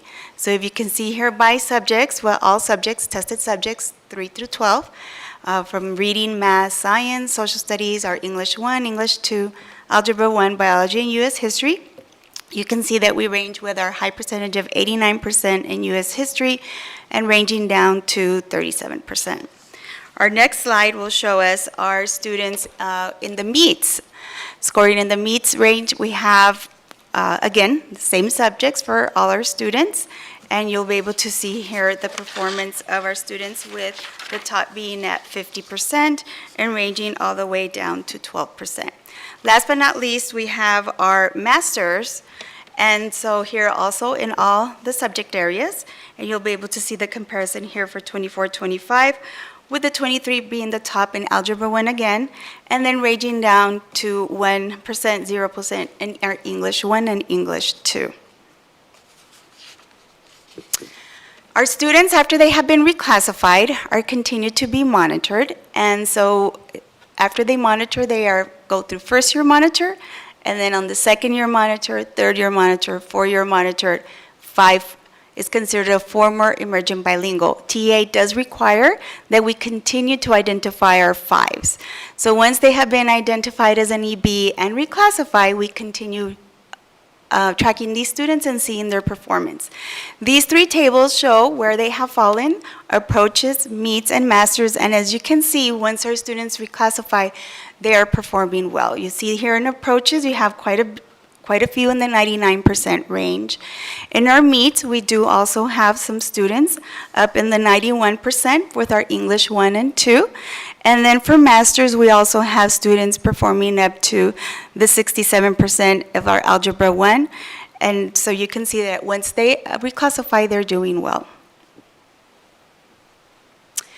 For our 2025 TELPAS summary, our TELPAS is where we measure our language proficiency as required by the state and the federal requirement. In the spring of 2025, we had 12% of our students, emergent bilingual students, in a bilingual or ESL program rated at advanced high in our TELPAS rating. So if you can see, you saw earlier how we have dropped in enrollment, so you can see here also in 2025 we tested 9,944 students. But in the next slide you're going to see the amount of students we have reclassified. But for listening, speaking, reading, and writing are the 4 domains. So the 25% of each is what equals to the composite rating. So there you can see that we have 12% of our students in advanced high. In this next slide, you'll be able to see our students the total that have reclassified for the past 4 years. 24-25, we had 1,035 students reclassify. You can see here the grade levels from first grade and up. As per the state, we can start reclassifying in first grade. And so we start reviewing our students and see who met the reclassification criteria, and we had 1,035. If you want to see 23-24, which is the year before, we classified 1,512 students. So these past 2 years, we have reclassified 2,500 plus students. I'm going to move on to teacher certification. For 24-25, for the bilingual exception, we asked for an exception to TEA on behalf of 11 teachers. And for the English as a second language waiver, we asked for the waiver on behalf of 17 teachers. There was a total of 306 total students in the alternative program for the teachers that were on the bilingual exception. As of November 1st of this year, we had 3 of the 11 teachers that passed the appropriate test and applied for their bilingual certificate. 3 of 11 teachers passed the appropriate certification test and applied for an ESL certification to teach math and science in a dual language program. 2 of 11 teachers attempted and did not pass the certification test. 1 of 11 teachers did not attempt the test, and 2 of 11 have left the district. As per the ESL waiver, we had a total of 208 students in the alternative program due to the 17 waivers required. 12 of the 17 teachers passed the certification test and applied for their ESL certificate. 2 of the 17 teachers did not attempt the certification test, and 3 of 17 teachers attempted and did not pass the certification test. We provide professional development across the district to include the support for these teachers that are on the waiver, along with all our other teachers at the district level, with our focus on second language acquisition instruction. You can see here by session topic and the sessions and the number of participants that we had. So for the 24-25 year, our topics included curriculum, instruction, language development, with 37 sessions and a total of 1,527 teachers. We did also have some professional development for our program models, with a total of 29 sessions, and participating teachers was 948. We also provided sheltered instructions 5 sessions, with a participation total of 166. In support for our teachers that are working on their preparation for certification in either bilingual and ESL, we did provide 10 sessions with a participation of 170 teachers. For our student progress and performance, we do at the beginning of the year send a student progress report to parents, and this is done through the Language Proficiency Assessment Committee, which we call the LPAC. And as for the campus improvement plan, the principal and campus committee review and revise their campus action plan. And this does include what they will be improving on or reviewing their emerging bilingual students. This is all I have for you, but I don't know if you have any questions. Any questions? Sir Hernandez. Thank you very much for this presentation. My question is about the teachers that did not pass the test. Does that leave us in any kind of situation of concern on being short of teachers or anything like that? So we work with the teachers. There's different scenarios of why we do have some teachers that did attempt, maybe one time, and so we keep working with them. With TA has some modules. We provide a scope and sequence. We try to have them pass by the end of May, and then we do give them a second opportunity the following year to try to pass and ensure that they're certified. Oh, okay, that was the other question I was curious about. So they do get to retest? Yes. Okay. And you also said you work with them to help them pass Yes, their we test? do. We bring them in and we have, like tomorrow we have a makeup session for those that weren't able to come to our first session. So like for this year, we have 23 teachers. And so we work with them on a one-to-one. We have one of our compliance coordinator, Norma Blasquez. She works with them and works on a one-to-one to help them with the modules and see what other types of support we can provide for them. As far as I could tell from the presentation, it seems the program's doing very well. Is that your assessment? And do you have any areas of concern where we can improve? At this time, we don't have any areas of concerns. We are working with our programs, dual language, and with our teachers in the middle and high school to support with anything. We have also been providing professional development with our teachers across the content areas in the math, science, and social studies. That's fantastic. That's great to hear. Well, thank you so much for this presentation. You're welcome. Thank you for your presentation. In the past, teachers would actually grade the written portion of the TEL pass. Are they still doing that? So in the past, we were collecting writing samples back in the Correct. day where they were doing the holistic. At this time, it is an online assessment. Only for kinder first, it is holistic, but we don't collect writing samples. And so all of these tests are on the computer, correct? Yes, online, yes, sir. Have you noticed a difference since Texas Education Agency has moved to the computers as far as scoring? There was a first year, there was a little bit of a dip, but it was just because of the new online platform. But other than that, we've been working to ensure that our students are able and capable to work on the online platform with their writing. And how long has it been online? How many years? I want to say it's 4. 4? Yes, that would be correct, Yeah, about I 4 would years. I do want to add that we do see all of the domains are scored online now. So speaking and listening are 2 of the domains that you see some bigger dips compared to when we rated them holistically.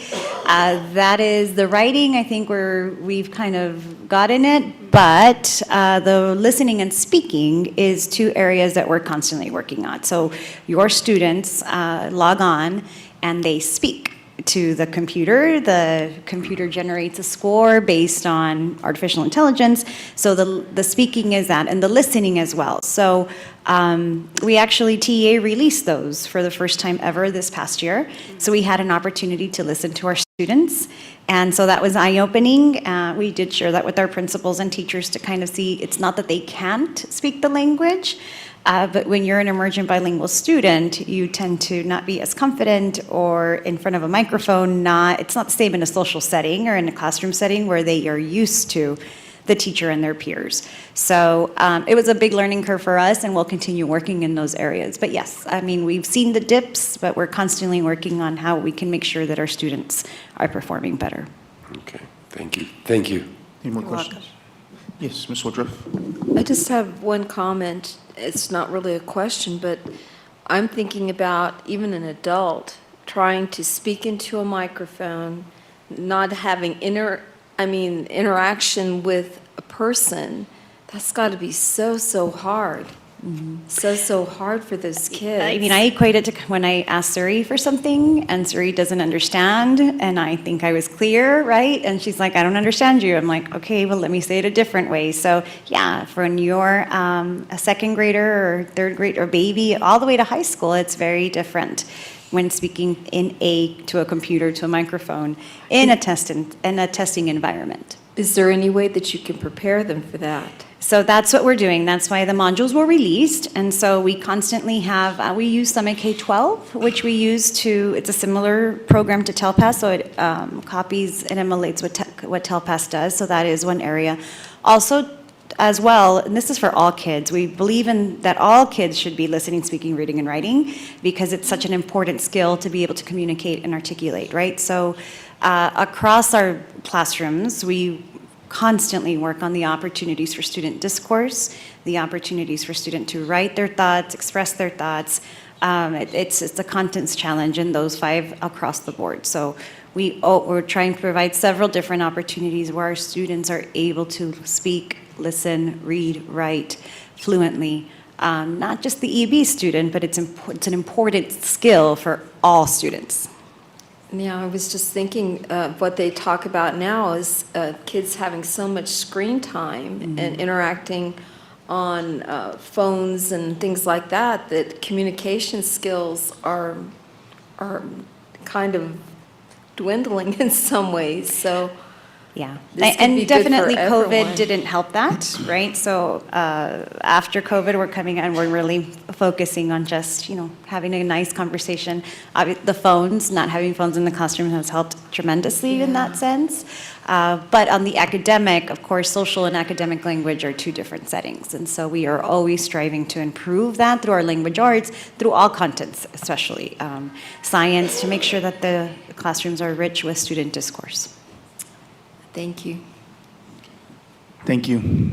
Thank you. Have a good evening. You too. Thank you. We will now open the public hearing. Dr. De La Torre, will you lead us into public hearing? Yes, President Bustillos, member of the board, I would like to invite our Chief Finance and Operations Officer, Ms. Lindley Camburn to provide the report on School First. Good evening again, President Bustillos, members of the board, and Dr. De La Torre. So this is also known as the FIRST report. It stands for the Financial Integrity Rating System of Texas. There are multiple requirements that we must meet each year with regard to this report. The first is obviously the preparation of an annual report presenting the information. And this may be a little bit confusing, so I want to clarify right now. We talked a lot tonight about the audit and the financial stabilization plan, both of which are talking about this year's finances or the year that just ended on June 30th, 2025. The first report looks at 2 years ago, 22-23 compared to 23-24. So, you know, we get our academic data delayed. This is also delayed. And so we're not talking about current numbers, we're talking about 2 years ago and comparing those periods. It also requires us to make additional disclosures related to the superintendent and board members. We must hold a public hearing, which we're doing this evening. And then I'll remind you, and you probably recall this, but from inception through fiscal year 21-22, the district had always received an A rating for superior achievement. In the last 2 years, including this one that we're going to talk about, the district's rating is a B or above standard achievement. As you would expect, to earn an A, you need 90 to 100 points, a B, 80 to 89 points, a C, 70 to 79, and anything 69 or less is considered substandard achievement and warrants a failing score. This year, we achieved 86 of 100 possible points, earning us the B, above standard achievement. The 2 points that we lost are related to cash on hand and the coverage of operating expenditures for the future. We lost 2 points there. It takes 90 days of coverage to earn 10 points. It takes between 60 and 74 days to earn 6 points, and so that is the average that we had at the time. It was about 63 days of coverage, I believe, and so we earned 6 of the 10 points in that category. With regard to the disclosures we must make, this is where it's really strange to me. We have to include disclosures that are current. So all the data we're looking at is 2 years ago, but the disclosures are related to current information. And so the superintendent's contract, and you can see they're hyperlinked here, and the reason for that is this entire presentation is posted on our financial transparency page so that anyone who wants to look at the data can go in and look at this report. So we've linked the superintendent's contract. Then there are reimbursements that may have been received by the superintendent and board members for this fiscal year that just ended, along with any outside compensation received by the superintendent, any gifts received by executive officers and board members, and any business transactions between the district and board members. I can tell you that the only category, obviously, other than the superintendent's contract for which there is a disclosure is related to reimbursements, and that's because as you travel throughout the fiscal year or attend required training, the district reimburses you for those expenses. There is nothing to disclose with regard to outside compensation, gifts, or business transactions. Those reports all indicate zeros. The only two are the reimbursements and the superintendent's contract.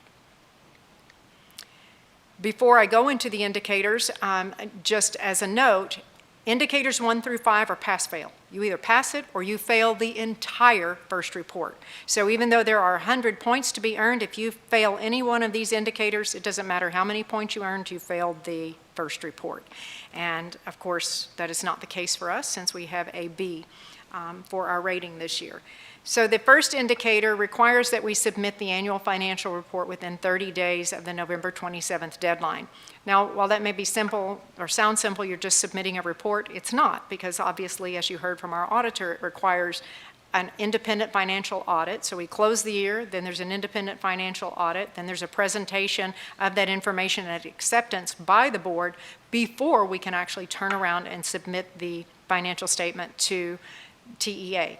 And in both of the years prior, we did submit that well within the time frame. Indicator number 2, you heard this evening that we received another unmodified opinion. I'm pleased to tell you that the entire time of my tenure with the district, we've never received anything but an unmodified opinion, which is a testament to the hard work of the staff and the leadership. With regard to debt, have we ever defaulted or made a late payment? No, we have not. So we are current on all of our debt service, on all of our payments, on any form of debt, whether out of the general fund or out of our debt service fund. Do we pay the IRS on time? You bet we do. We pay the IRS, we pay TWC, we pay TRS. All of those governmental entities, our taxes, garnishments, any of those kinds of things are always made on time. And then indicator number 5, you heard our auditor talk about the net position balance, the unrestricted net position balance. If you have a negative in that balance, then you can't pass this indicator, and obviously we don't have a negative balance in our overall unrestricted net position. Now, we have never gone through indicators 6 through 21, and it's because they are extremely detailed and dense. The calculations are complex.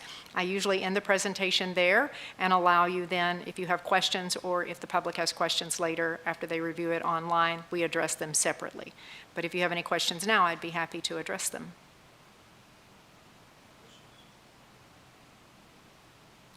No questions. All right, thank you very much. Thank you. Secretary Woodruff, do we have anyone signed up for public comment on this? School first. No, we don't. Thank you.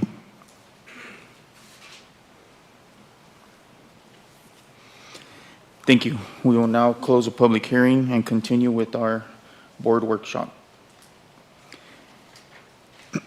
Agenda review. We will now discuss the agenda items as listed in the posted note of the regular board meeting of the Board of Trustees for December 10, 2025, and related recommendation motion with the superintendent and executive cabinet, and receive response to questions and/or requests for additional information through the superintendent in preparation for deliberation and action on said items at the December 10, 2025 regular board meeting of trustees.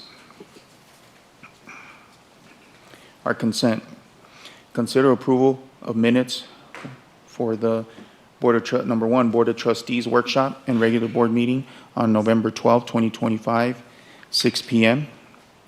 Number 2, monthly financial reports for October 2025. Number 3, accept the annual financial compliance report for the year ending June 30th, 2025. Number 4, approval of YISD contract number 20260102, interlocking agreement with Region 17. Number 5, proposed library book purchase approval of Q2 pursuant to SB 13. Now on to our policy items. Number 1, policy IE local academic achievement.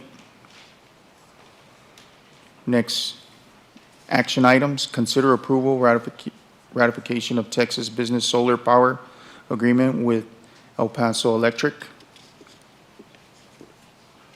And on to our closed session. Discussion on district-wide intruder detection audit reporting findings. Number 2, interview qualified candidates for the possible appointment to YISD Board of Trustees, District 7, Del Valle area. Action items after closed session. Consider approval of district-wide intruder detection audit report findings. Consider trustee appointment to YISD School Board for District 7, Del Valle area.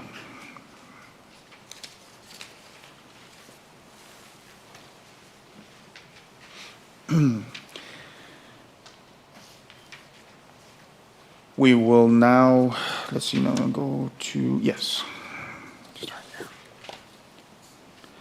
The order of the agenda has been approved. May I have an electronic motion on the remaining consent agenda items listed on this agenda as recommended by administration? Excuse me. We have a motion by Trustee Ochoa. Yes, sir.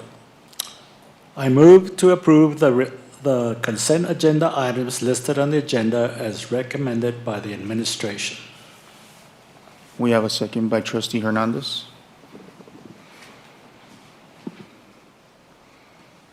Please cast your electronic votes.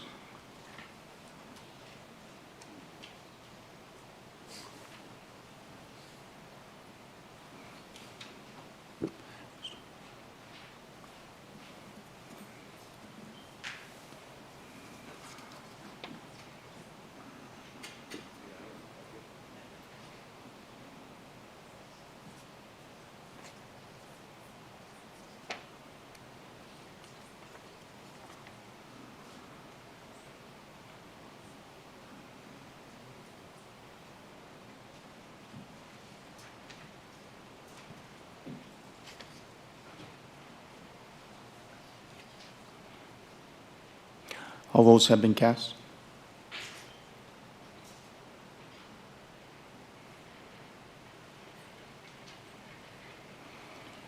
We have 5 approved and 0 no.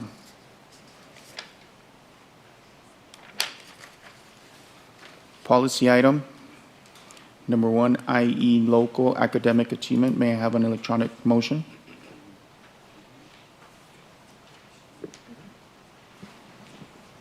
Yes. On that policy? Yes, you want to? Dr. Chacon, policy EI local academic achievement, under the rationale,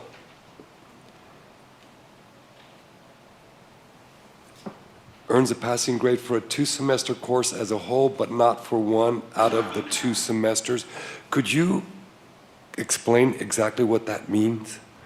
So policy EI local averages the credit in order to give credit to high school students for over 2 semesters. So actually we have Dr. Medellin who helped us. It was up for revisions with TASB. TASB made some recommendations. We went back because it's a current practice in our district. So I have Dr. Medellin who's here. Here he comes, and he is, will explain the mathematical reasoning behind it.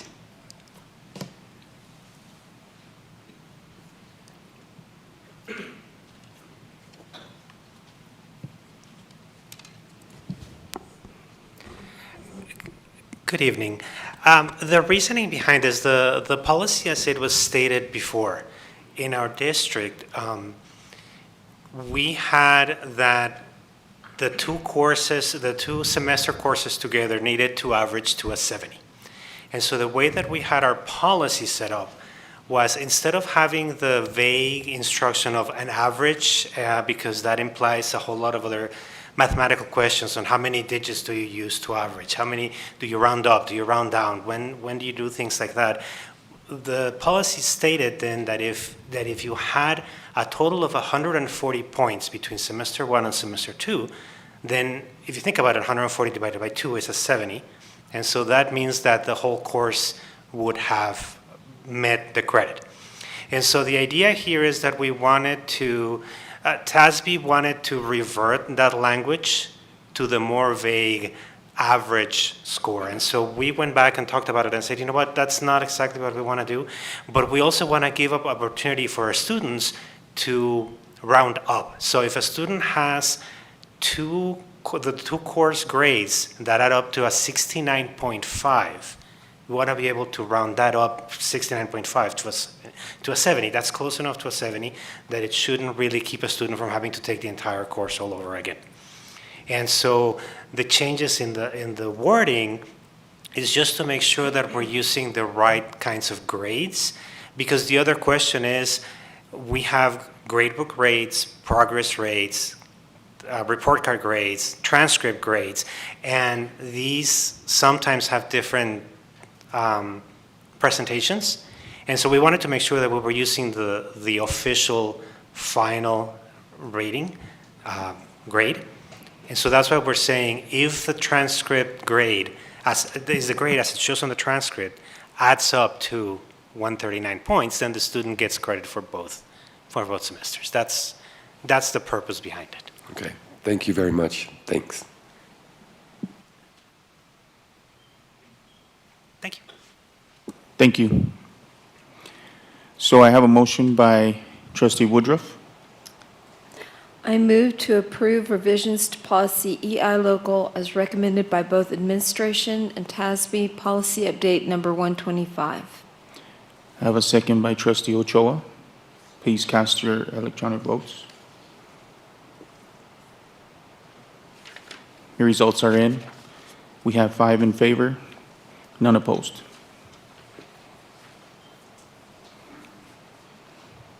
On to our action items. Consider approval of ratification of Texas Business Solar Power with El Paso Electric. May I have an electronic motion? Mr. President, may I ask a question? Yes. Do we have any upfront costs that the district has to pay to enter into this agreement? We will pay a monthly subscription fee. So yes, there is a cost. Oh, to just a it. monthly subscription fee, no hardware or anything like that? No. And to reiterate, this will save the district approximately $500,000 a year? For a full year, yes. Thank you. Have a motion by trustee Ochoa. I move to ratify the subscription to the El Paso Electric Company Texas Business Solar Power TXBSP or program for the YISD's 15th largest electrical accounts effective December 1st, 2025. The initial subscription shall be effective for a period of 1 year because El Paso Electric is the sole source provider of electric service for the district. Authorize the superintendent or designee to add future accounts to the program without further board action and to extend or cancel the subscription at the discretion of the district. We have a second by trustee Mike Dwyer. Please cast your electronic votes. All votes have been cast. Results are in. 5 in favor, none opposed. Thank you.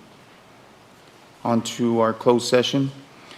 The Board of Trustees has determined that a closed session meeting of the Board of Trustees is required to discuss the items set forth in the posted agenda for this date. Such closed meeting is authorized by the Texas Open Meetings Act, Texas Government Code Section 551.001, including but not limited to the section and purpose covered by the following section of the Texas Government Code 551.071, 72, 73, 74, 76, 82, 127, 821, 83, 84, 87, and 89.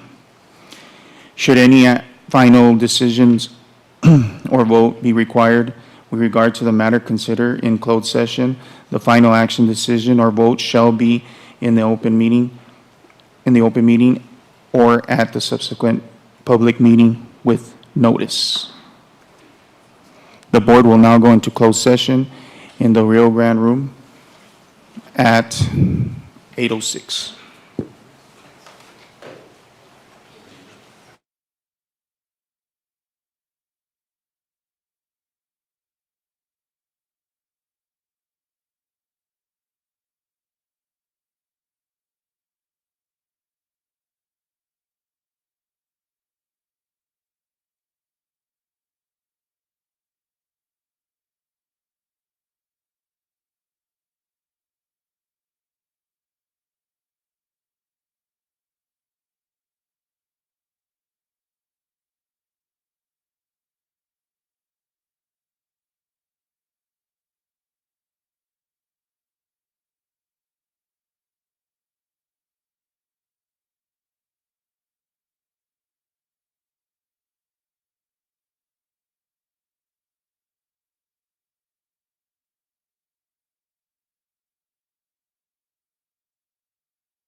reconvene this meeting of the Board of Trustees with Trustee Hernandez, Trustee Woodruff, Trustee Ochoa, Trustee Dwyer, and myself, Trustee Bustillos, at 10:20.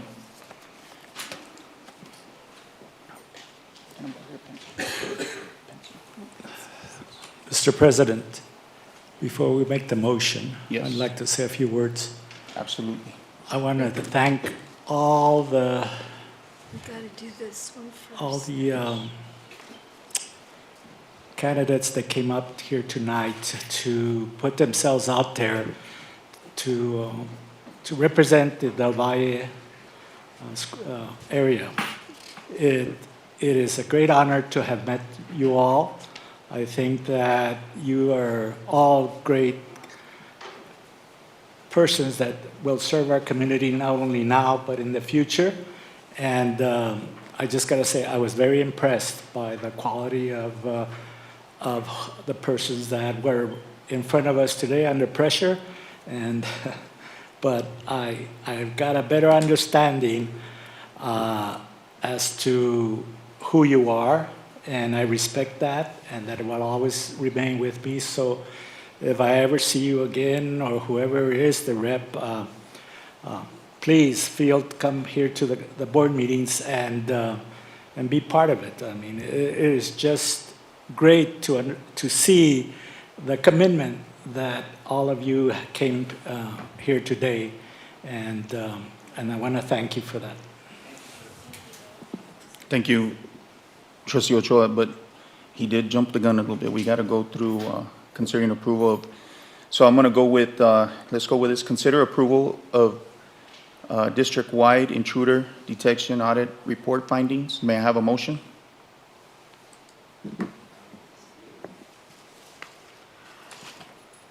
We have a motion by Trustee Woodruff.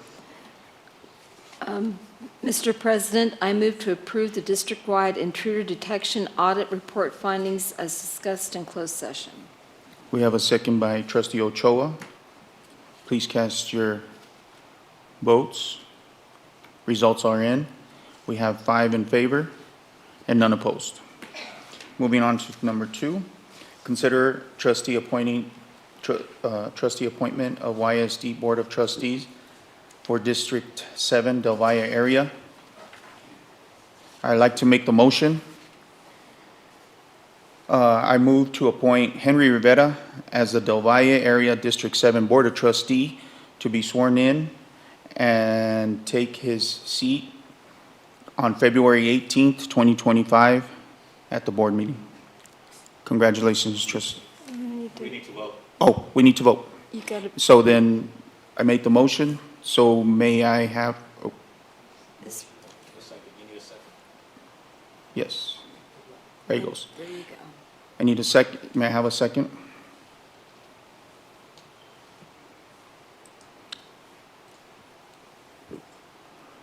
We have a second by Trustee Ochoa. All votes have been cast. The results are in. We have 4 in favor and 1 opposed. And that's it. Again, I'd like to say thank you for both of you for your time, public service. I know we all have done it, and I'm in my opinion, 8 years. And it's true and dear to my heart to know that I serve my community. And I know you guys, both of you, for me, projected that. And I want to say thank you to both of you for your time and your efforts to come out here for the Del Valle community. So, thank you. Yes. I'd just like to say that what you guys just did is really tough. It's really tough to put yourself out there like this and to have such quality in our candidates. It means a lot as far as what the future of this district is going to be. So just thank you both very much for doing this. Thank you. Thank you. Anybody else? No. May I have a motion to adjourn? So moved. Thank you, everybody. Have a happy holidays.